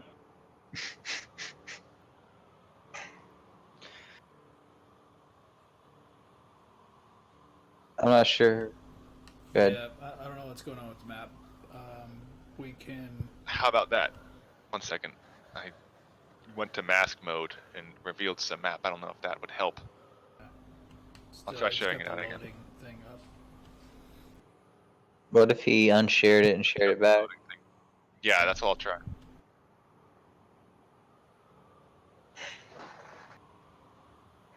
I want to close mine out.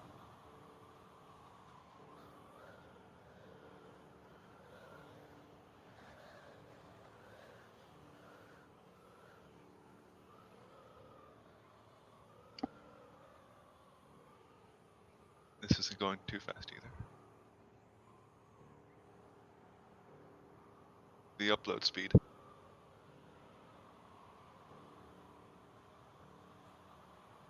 You guys are still connected though? Try using the chat. Yeah, no, we're connected. It's just the map isn't loading. Mine's a little unresponsive, so it might be trying to do the upload now.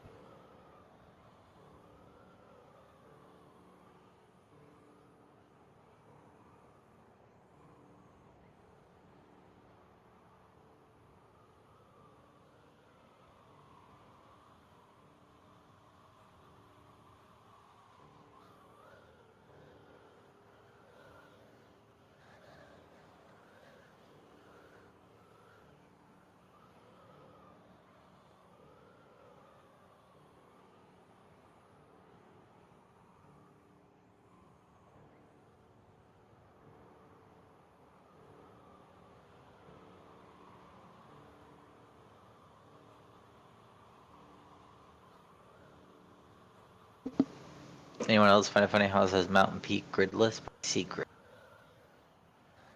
Yes.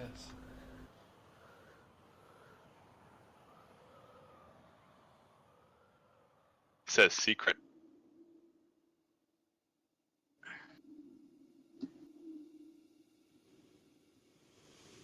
Does it really say secret? No. Gridless. Oh, gridless. The grid Oh, on right. it. It's got a grid on it.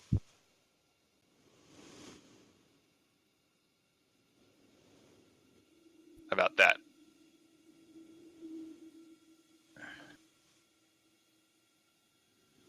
Mountain Peak Gridsome.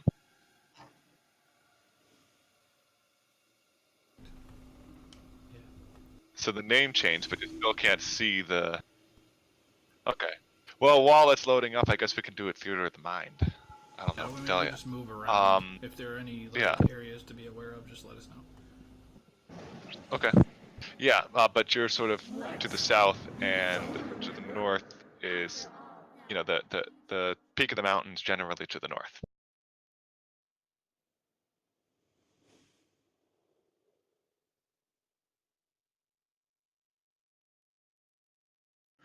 So while this is going on, I want to walk up to these guys and overhear their conversation of who they're talking about. They're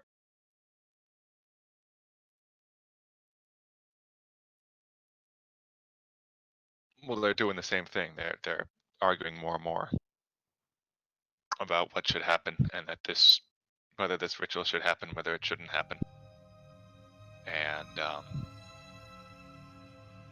you know, they're basically frothing at the mouth at this point. The whole thing's a powder keg, even bigger than the one Ryan left burning in the base below.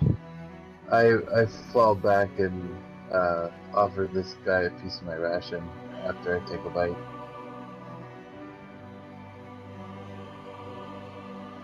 So are they like? He actually ignores you trying when to- he continues to stride to, uh-oh. I can't control any of these guys. I laugh and say, "You're stuck with me."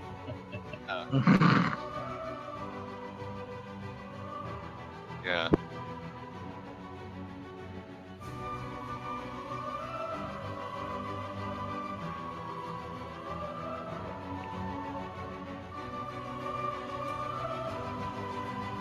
There we go. No, not at all. Okay. I gotta figure something out here. I don't understand why. There we go. Okay, so he's moving now.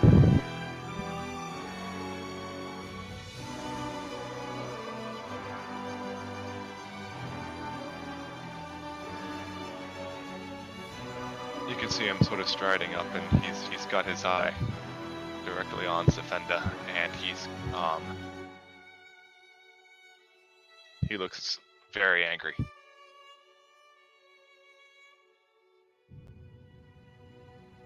And he points and yells at her, "Now is not the time! Stop this madness!"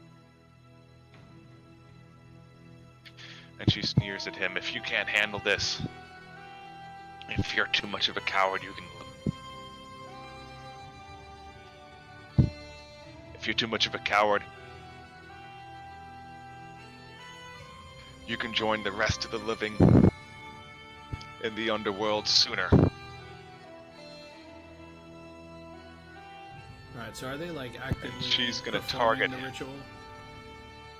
Only the Arch Priest is needed to perform the ritual, and he appears to be continuing to do it regardless of what Zafenda is doing. And Zafenda is going to...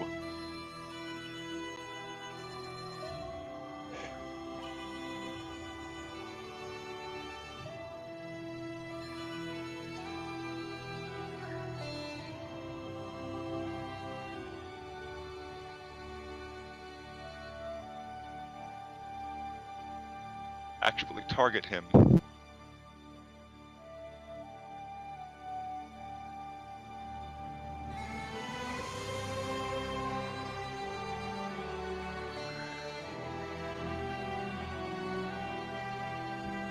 targeting him?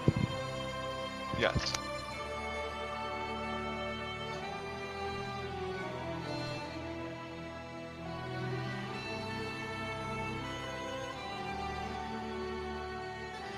And she's going to cast Inflict Wounds at him. And she's gonna critically hit him. Wow. And do just a ton of necrotic damage.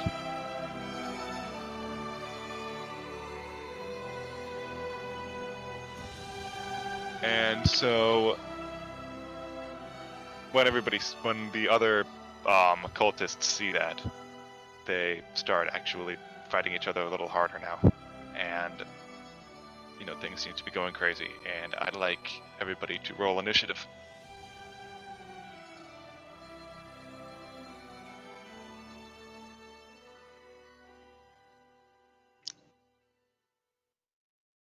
Or Bob. This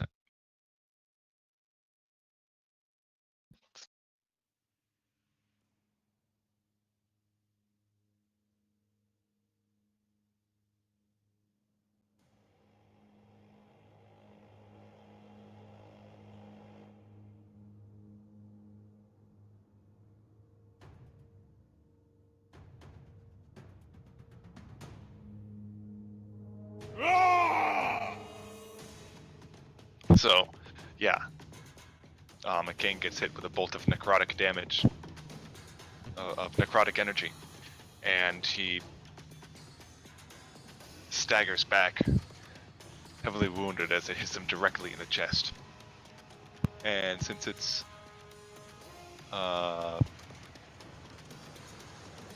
she's going to come down the mountain and approach him in an intimidating sort of manner. And move on. And he's going to approach her.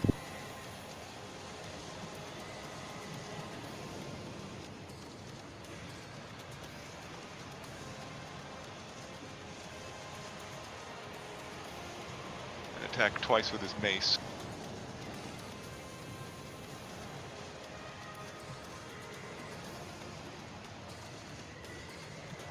Some damage. This Finda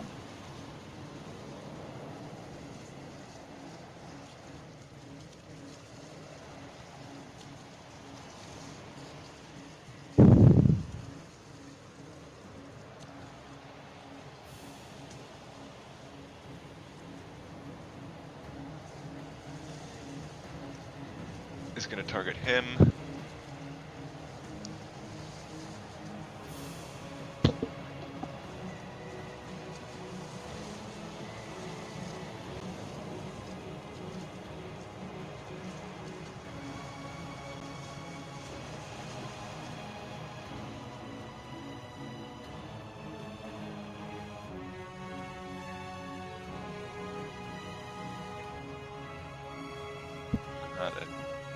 Targeting top here.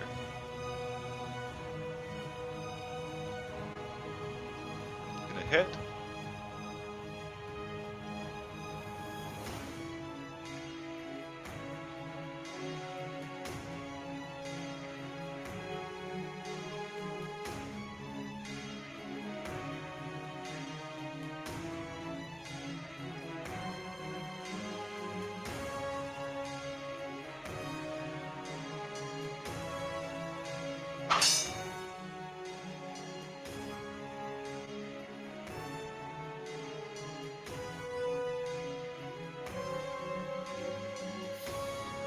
So Salus, you are up with all this chaos around you. What would you like to do? I approach Safenda and I say, "Is Safenda a female, by the way?" Safenda is a female. So I approach Safenda and I say, "My lady, you're injured. Take this," and I hand her what appears to be a potion of healing. Roll a deception check.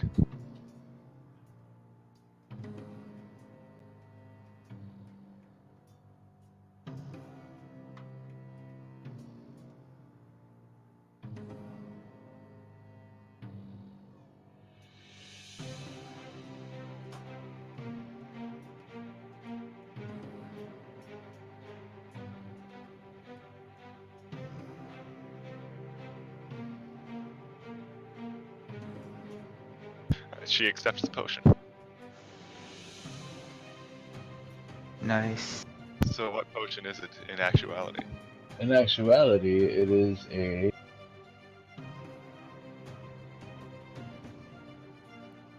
potion of poison. Bamboozled! What does it do? It appears to be, by its appearances, the looks, smell, and taste, it appears to be a potion of healing. However, it's actually poison, causing 3d6 damage when drank, and 3d6 damage per turn. The damage, there's a saving roll at the start of each of the turns. Oh, no, there's a saving roll at the end of each of the turns, and on each successful save, you lose 1d6. Okay.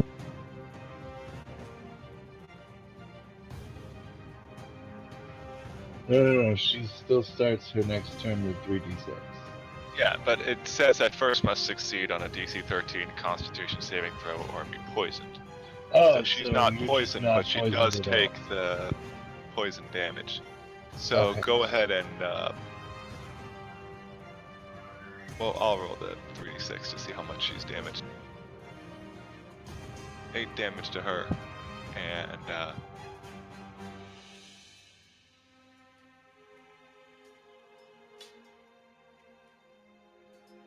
she chokes and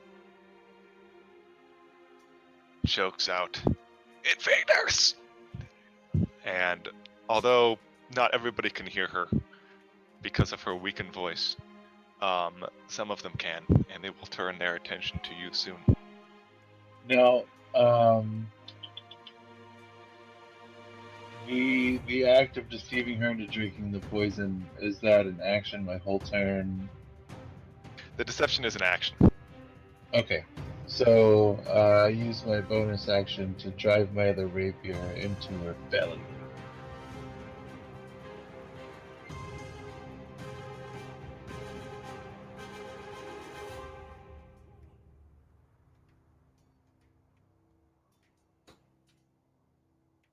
Nice hit. It tears through her robes and slashes across her belly. Is that Kane? Who am I attacking? You're attacking Safenda. Okay. So, because I'm having trouble with the map still. I understand, and I apologize. I apologize to everybody. But you can sort of imagine So- how the peak. It looks really cool from my end, let me tell you. When I initially approached her, I went wide like this and ended here. Okay. Make me an athletics check real quick. It does have to be athletics. Because you're gonna have to pull yourself up and things like that. Yeah, you're able to spring up and keep your speed going to a certain extent as you run, and you're able to get where you need to go.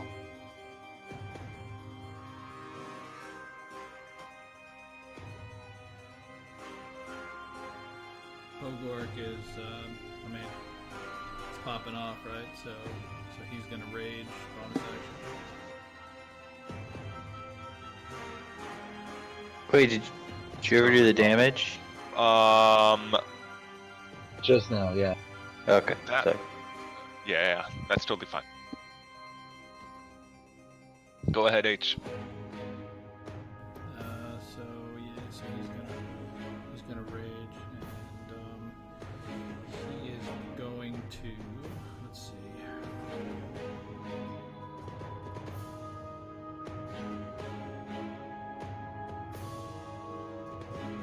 Okay, right there. Is there anything that would slow him down? He's got a movement speed of 40.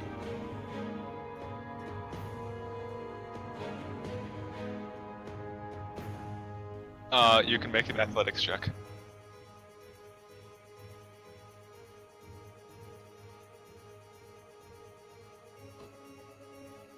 You can make it, yes. So he's going to reckless attack. Safenda.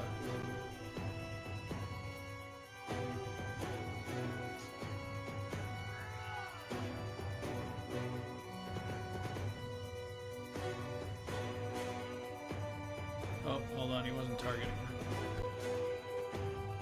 So that's 9 points of damage if you wouldn't mind putting that on her.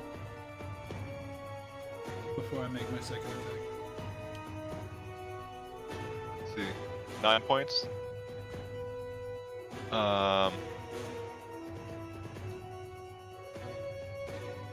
No, that kills her. She is down. And then, because he killed somebody, he can move up to his speed and make another attack. Nice. You are at the mountain peak, so if you wanted to go where I think you're going. I'm heading towards the High Priest. Can I make it to him? Yes, you can.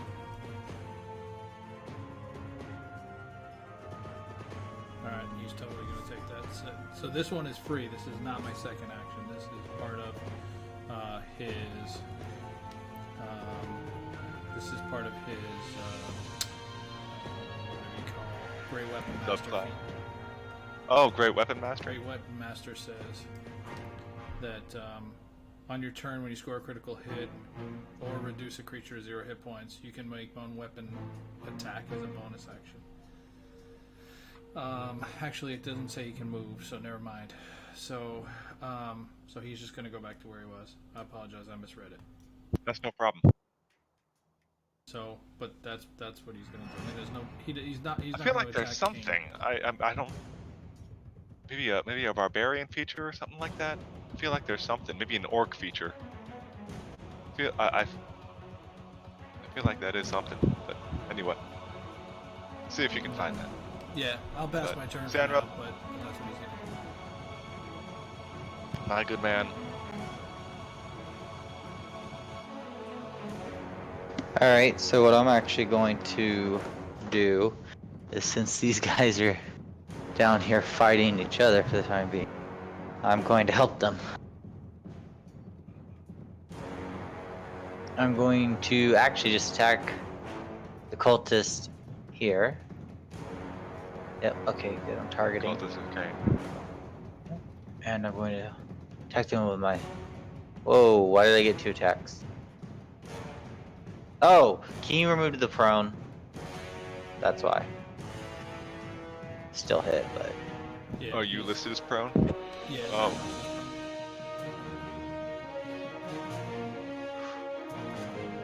Glad I got that +8. Try again. I was just gonna roll the damage, but okay. Oh, it still hit? It did Yeah. hit. Okay, yeah, go ahead and roll damage. Wow, 6. Okay, I'm gonna attack just with a single offhand right now. Alright. Boom. Another hit, very nice. Boom. 9 more damage. And on that note, I'm gonna stay right there. I'll be fine.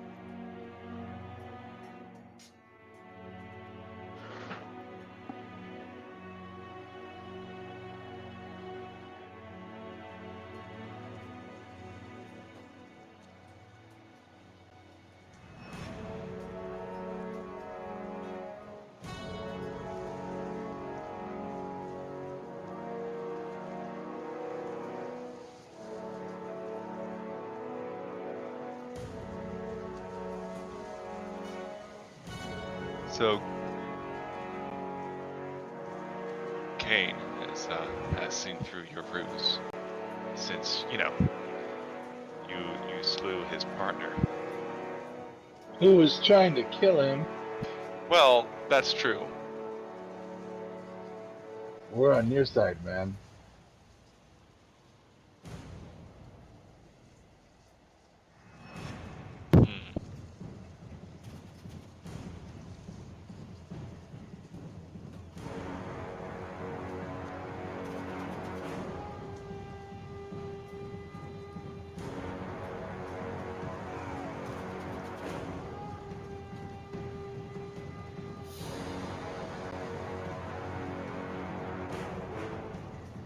That's true. So he's instead going to target one of the Defender cultists.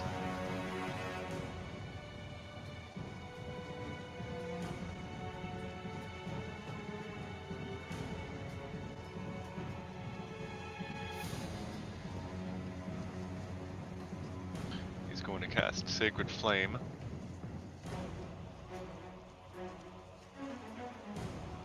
And he's going to succeed on his saving throw. And as a bonus action, he's going to use Spiritual Weapon and make a hammer in that sort of general area. He's going to hit. He's going to hit the Cultist of Sefenda quite hard.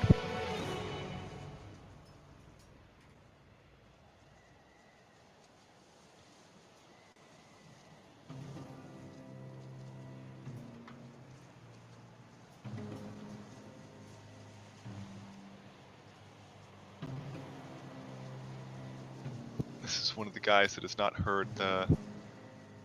Well, has he? He has. He heard the... dying screams.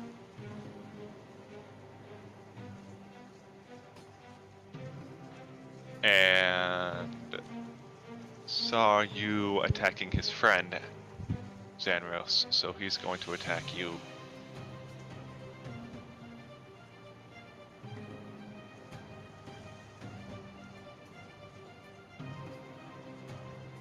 And he's going to miss.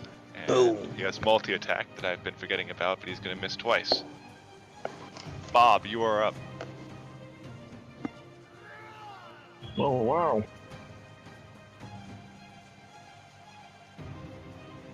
Yeah, sorry.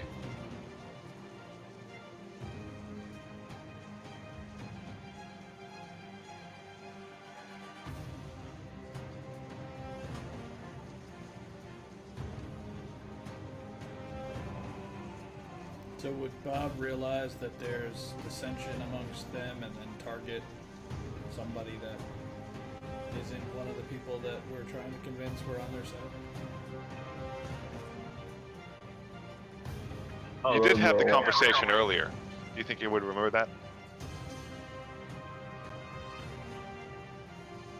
So the guys we're trying to attack are the ones labeled Cultist Sefenda. The ones that are Cultist Cain, we're leaving alone for now.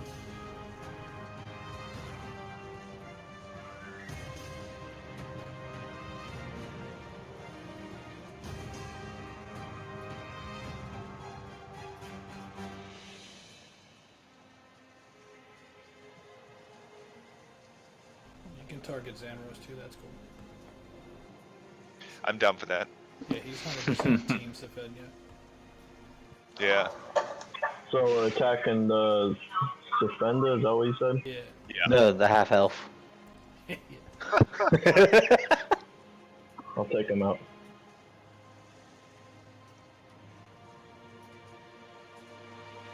Bam. Second attack. Nice.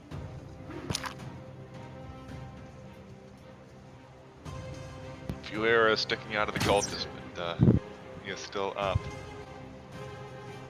The High Priest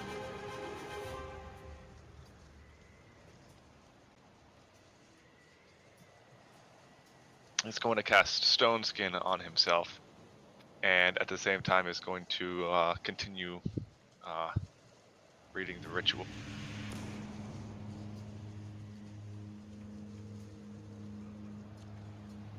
This Cain cultist is going to run over here and attack this cultist, and it's going to have advantage on its multi-attack. Gonna miss anyway. Another multi-attack. And that one hits. But targeting somebody properly? Not really. 7 to 4.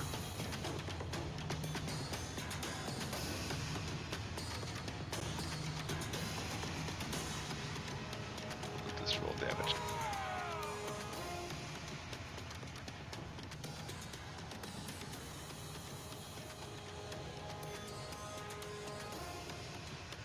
Defender 2 is going to target 3.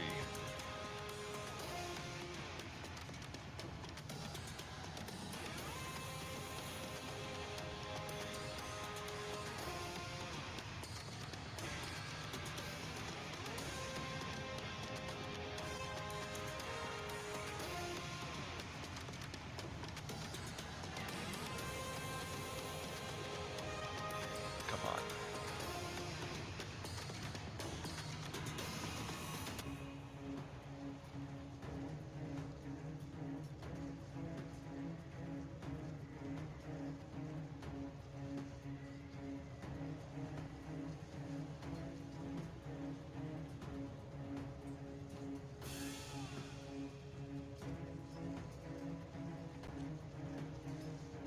Let's try this one more time. Miss. Hit. Bludgeoning. Okay.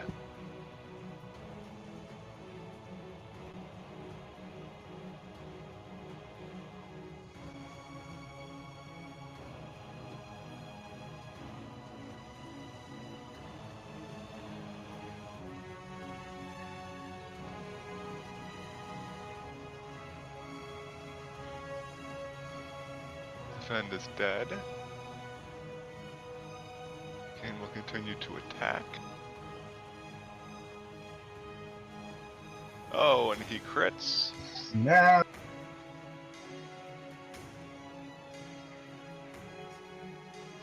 Dying.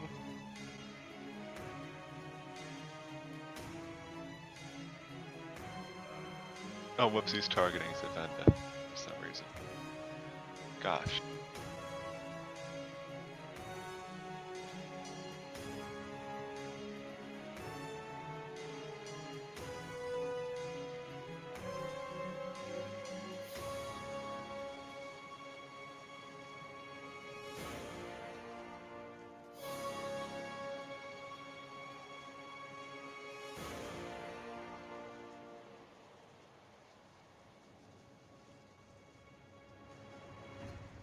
And that cultist of Cain is dying.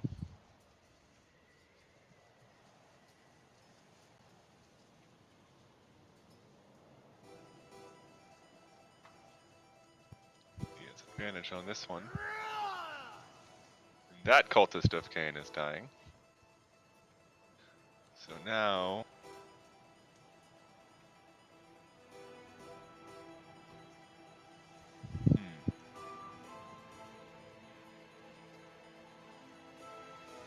It is Silas's turn. book it up here.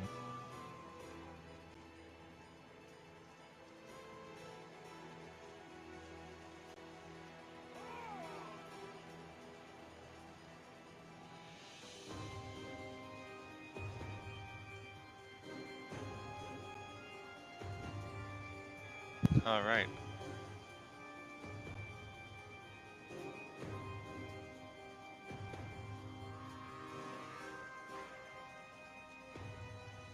Couple of stabs with the rapiers. Ah, crap. Stone skin only works against non-magical stuff.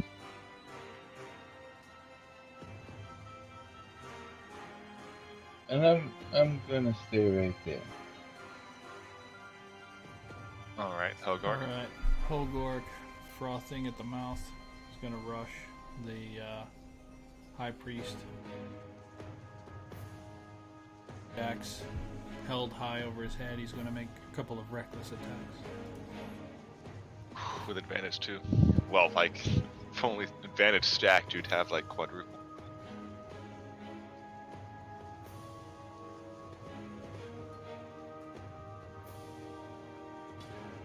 Come out. Alright, he took First him out. So as he charges in with his great axe held high, go ahead, describe it. The high priest is desperately trying to complete the ritual, and he's just full of rage. As soon as he gets within 5 feet of him, he brings the great axe down, and it just slices straight right through his head, through down to about mid chest, and the words of the ritual just come to a stop as he just stands there, kind of flayed open, and Hogork picks up his leg and kicks him off the end of his axe, and turns and looks and says, "Who's next?"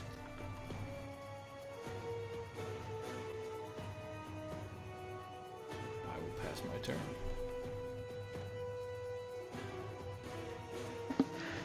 Okay, I'm going to use a Kai point to disengage and move over here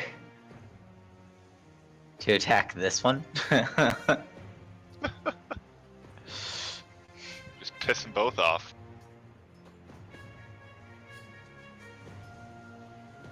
Ability. Alright, this guy.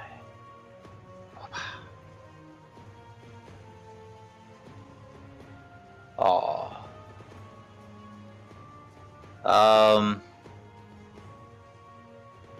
Kill them.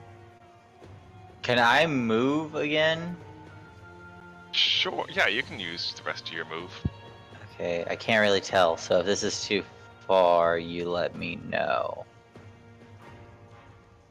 I guess technically it'd be about there. That is too far. Okay. I mean, what about like over this way? I'm sorry. Go ahead. Oh no, that was about where I was gonna put him. Like Yeah, I'm heading you to can the move other there. ones. Like they can see me heading to the other ones. You can move there, but you're going to take an opportunity attack from Kane too.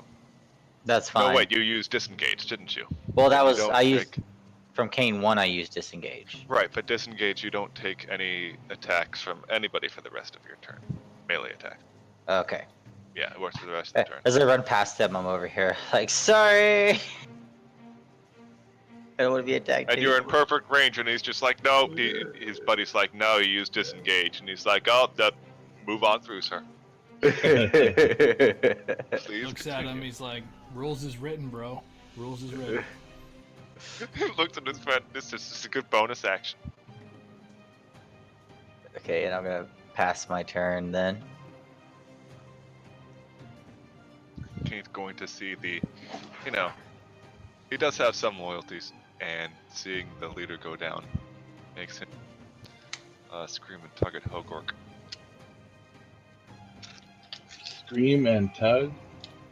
Scream and target Oh, I thought you said tug. Hogork. Experience altogether. Excuse me. Yes. Totally different experience. I mean, if that was your target goal, that's a different factor, but Right. I mean, he is an attractive half orc. I mean, Totally.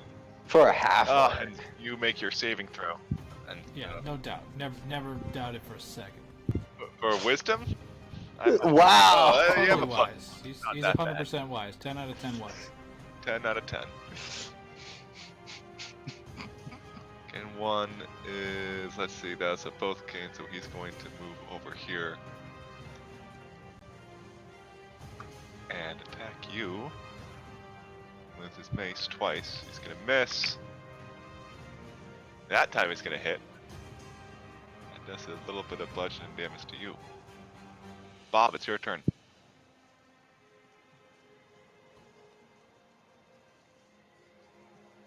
You got this, Bob.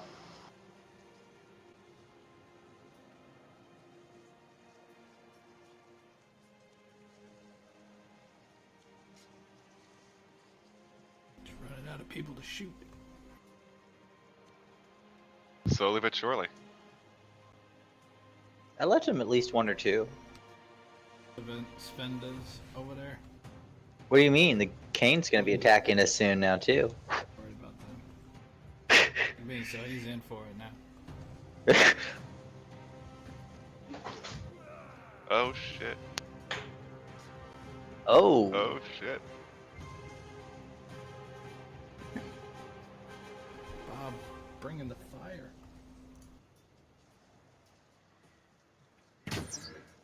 Absolutely. Yeah, I'll move up a little bit too.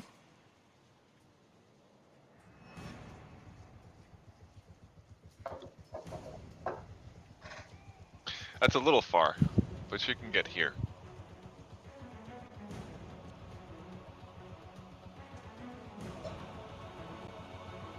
Alright, freaking Kane 2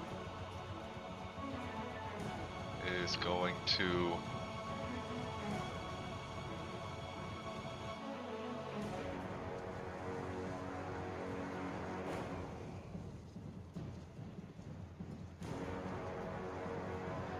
move back here and get behind cover.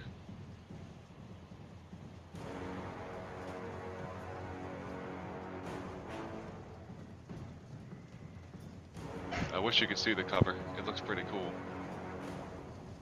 He's going to attack Safinda with his heavy crossbow. Twice. He's going to hit once and do a little piercing damage.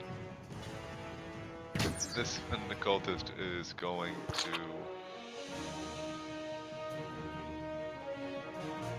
run up here, target the king cultist, multi-attack, hit, and miss.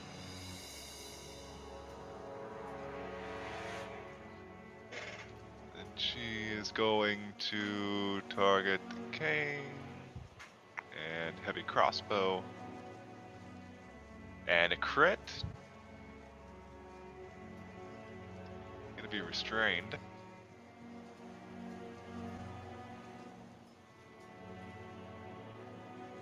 Can you guys hear me okay? It sounded a little bit... Yeah. Okay, it locked up a little bit for me. And one last attack.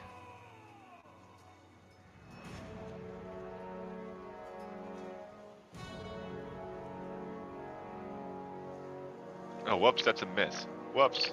Oh, whatever. Heal him. Silas, you're up.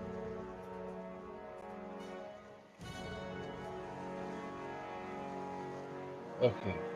So, what's the deal with the terrain? Normally I get 7 squares, but is it difficult terrain or what's going on? It's not difficult terrain, so you have your full move speed.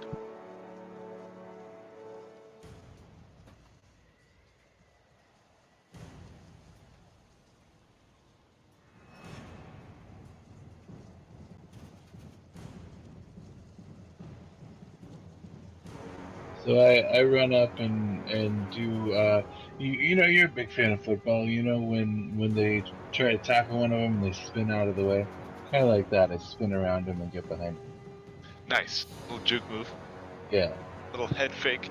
Shimmy. You'll see a lot of that from whoever plays the Dolphins this week. Yeah. My favorite podcast said they match up against the Dolphins well in every situation, so I'm very excited to watch. Like, the Titans have the advantage basically everywhere, and he dies. Only a few grunts left. As I wrap up my turn, I yell out to the group, "Let's clean up the rest." Horgork again, still frothing at the mouth. She's gonna try to find someone to kill.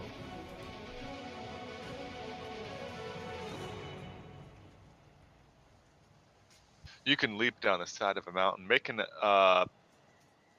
athletics check just to see if you fall and take damage. Horgork, no fall. Hogork, no fall. No falling here. You maybe a little roll as you go down, or possibly using the sides of the cliffs as to sort of break your fall. Something like that.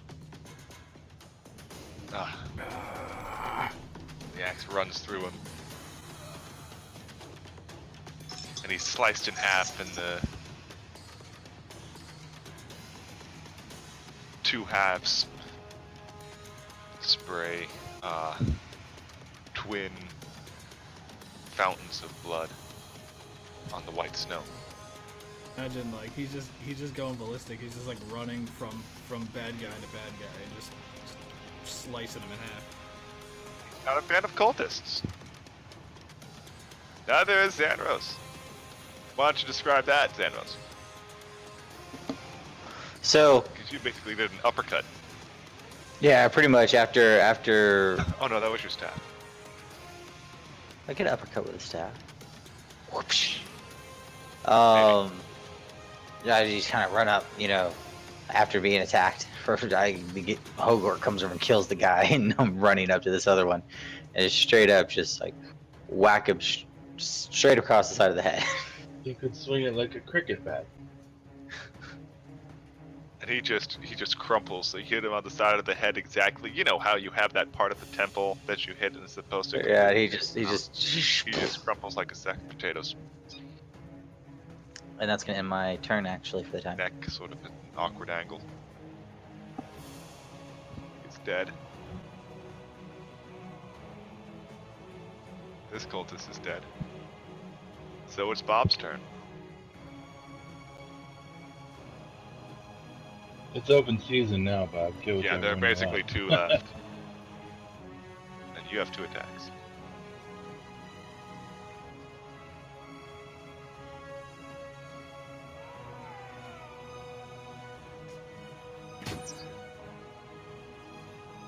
Wow, 30. You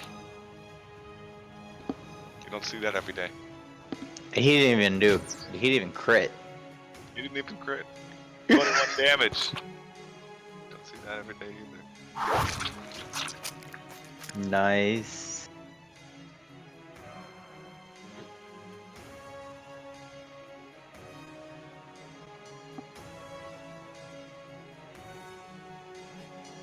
Gonna target Bob and use his heavy crossbow twice against him.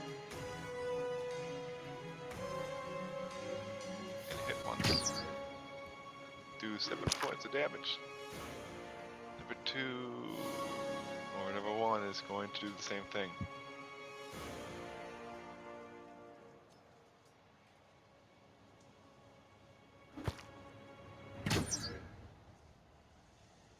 And miss once and hit once. Silas?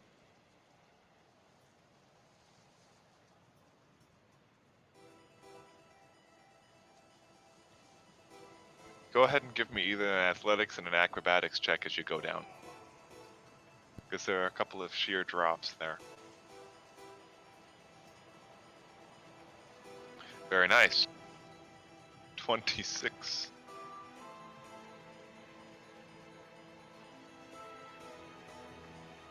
You look like you grew up in the mountains as you lightly leap from Monkey outcropping my to way down outcropping. there. Yeah, looks like a mountain goat.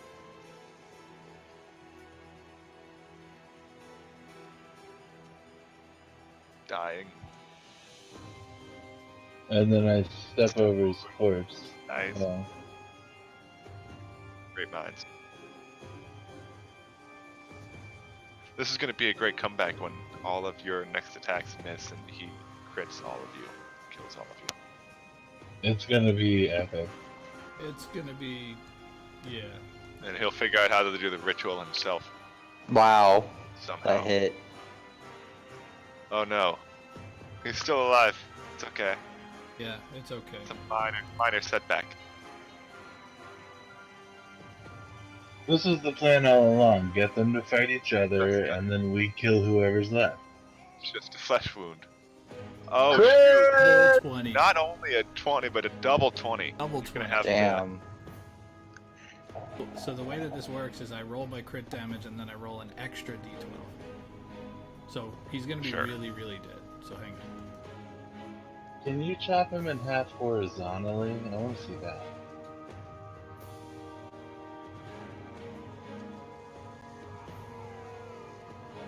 I think at this point he can do whatever he wants.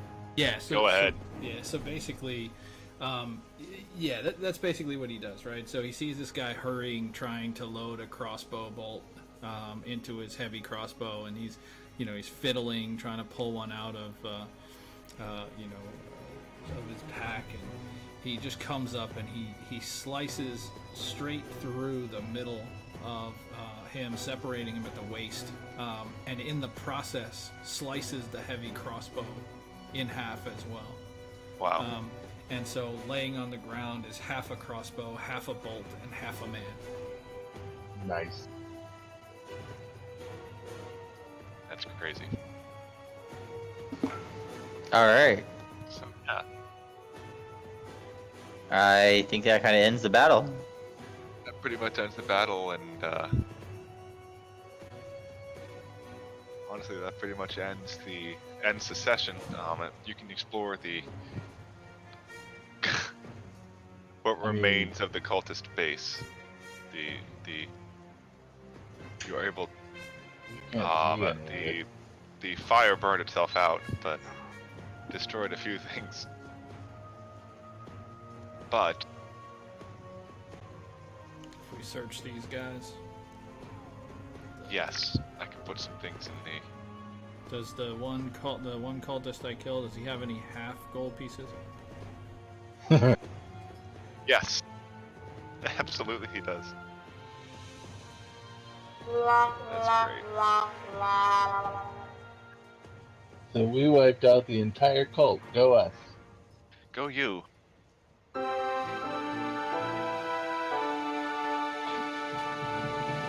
Are we, like I said, do we get to, I was gonna say, do you want some investigation rolls for the bodies, or?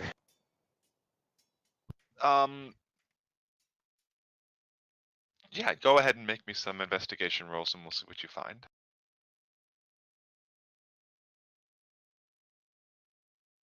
I found his penis.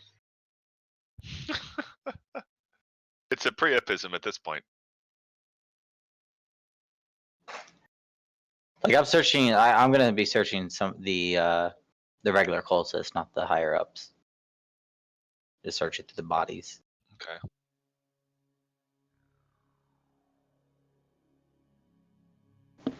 I look over at Horgor going through his guy. That's crazy, Horgor.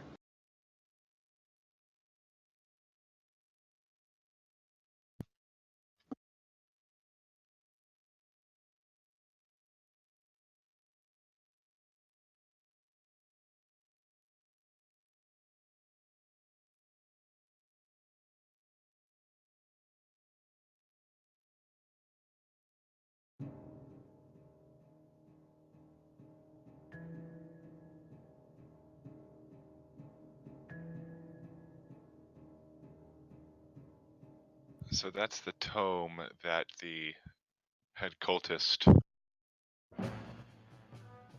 had been reading from.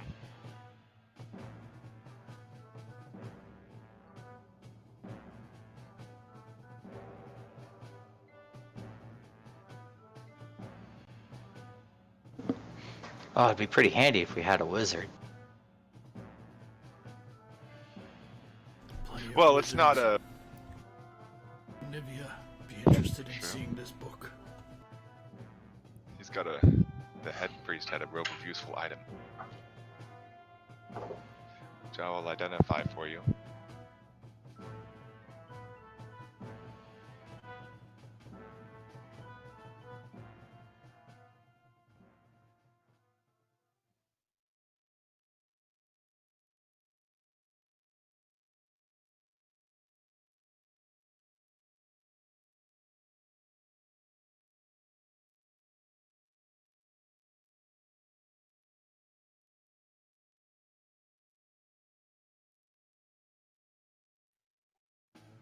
I'm very interested in that robe.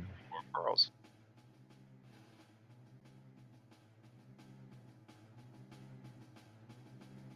You can go ahead and check it out. Would anyone like to fight me for the robe? No, I think this actually would probably be great for you, considering there's some extra weapons. Although, oh yeah, and bullseye lantern, that'd be good for anyone with dark vision.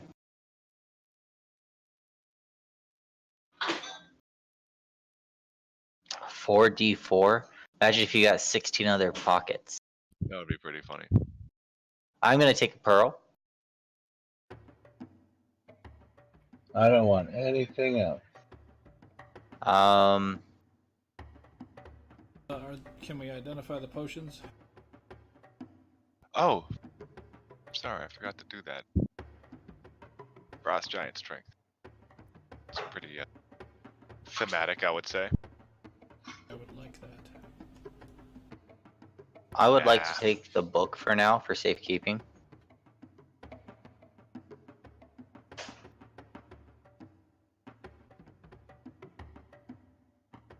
Bunch of XP for you. Silence, you almost leveled up again. Bob, yeah, your new thing is 14,000. Your pizza's ready.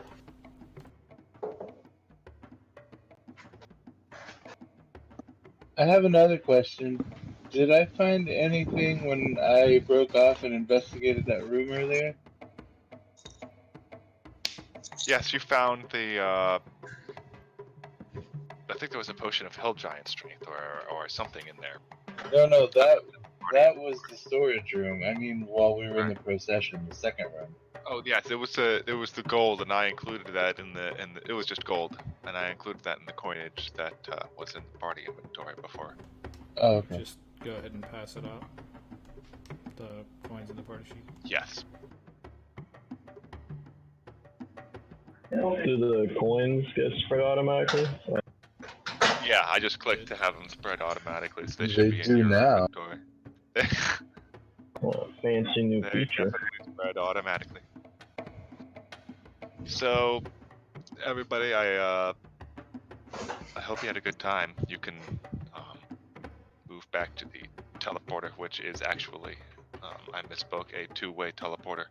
So you can make your way back to Nivea without too much issue, and perhaps let the Arch Druid know of your success, and that will let him gain confidence in you, and perhaps call on you for more assistance later on.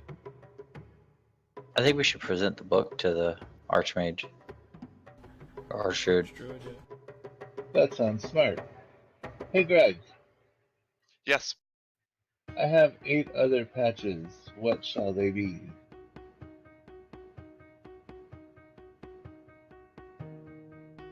Well, you can't go wrong with the 10-foot pole.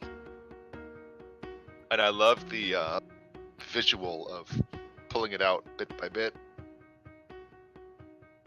Like an unending handkerchief. Exactly. Can I just pick 8 items out of the item menu? What does it say in item itself? Let me see.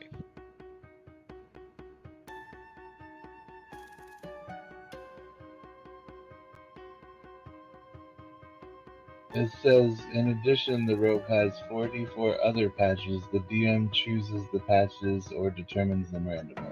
Okay.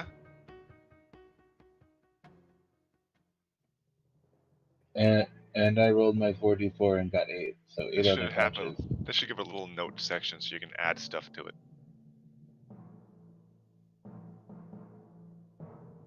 Oh, hey, I unlocked it, so you can add stuff to it. Oh, you can? Okay, let me roll.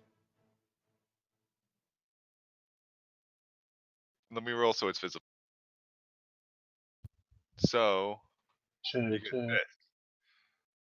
A bag of 100 gold pieces. You can open that immediately if you want, I guess. How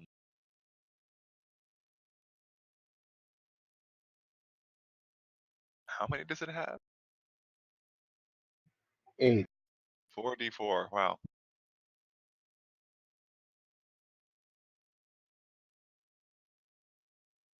It's quite a few, okay. Take a screenshot of it or something like that. Wait. Wow. What? Wait. The chat has a scroll, doesn't it? Okay, fine. I'm saying, like, we can...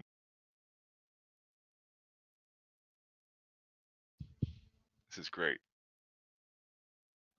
Okay, so that's...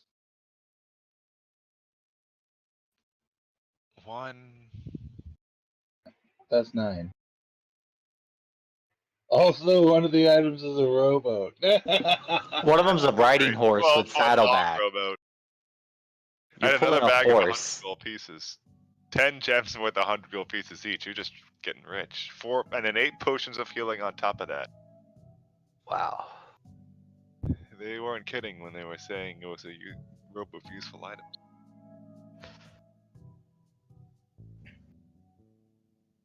Oh, you got 2 riding horses?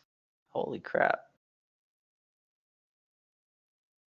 And 2 Wow. spells of 1 spell of 1st to 3rd level. Yeah. Can you? Yes, and since it's sewn onto it, you can And by the way, the ones with the horses are right on the crotch. Anyone? Because he's hung like a horse. I didn't realize it was a unitard. If he closes up the robe, you know, Okay. they sort of meet at the seam down the middle. Buffalo right Bill in around, it. right around that area.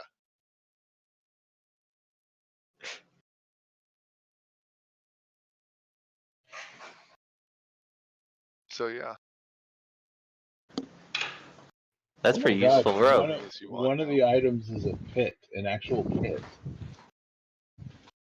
Sounds pretty useful. Sounds pity useful.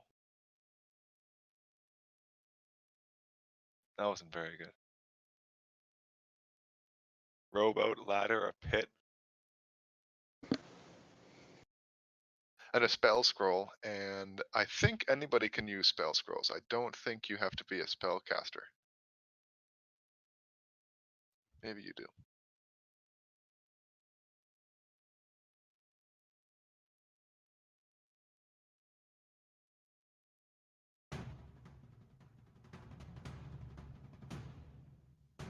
Really appreciate the run tonight, Greg. Thank you.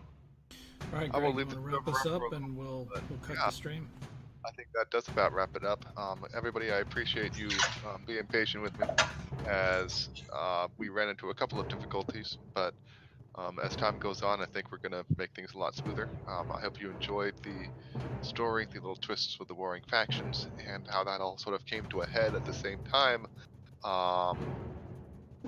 Worked pretty hard on it, so I appreciate you guys watching and commenting, and thank you for following. All right, folks, thank you, and we are going to wrap the stream up now. Be sure to catch us next week for some more great content, and as I mentioned in the chat, also be sure to go check us out on the web. We're always looking for players, we're always looking for DMs, so if you want to join the party, go check us out. Passage to Agamar.obsidianportal.com. Thanks, and good night.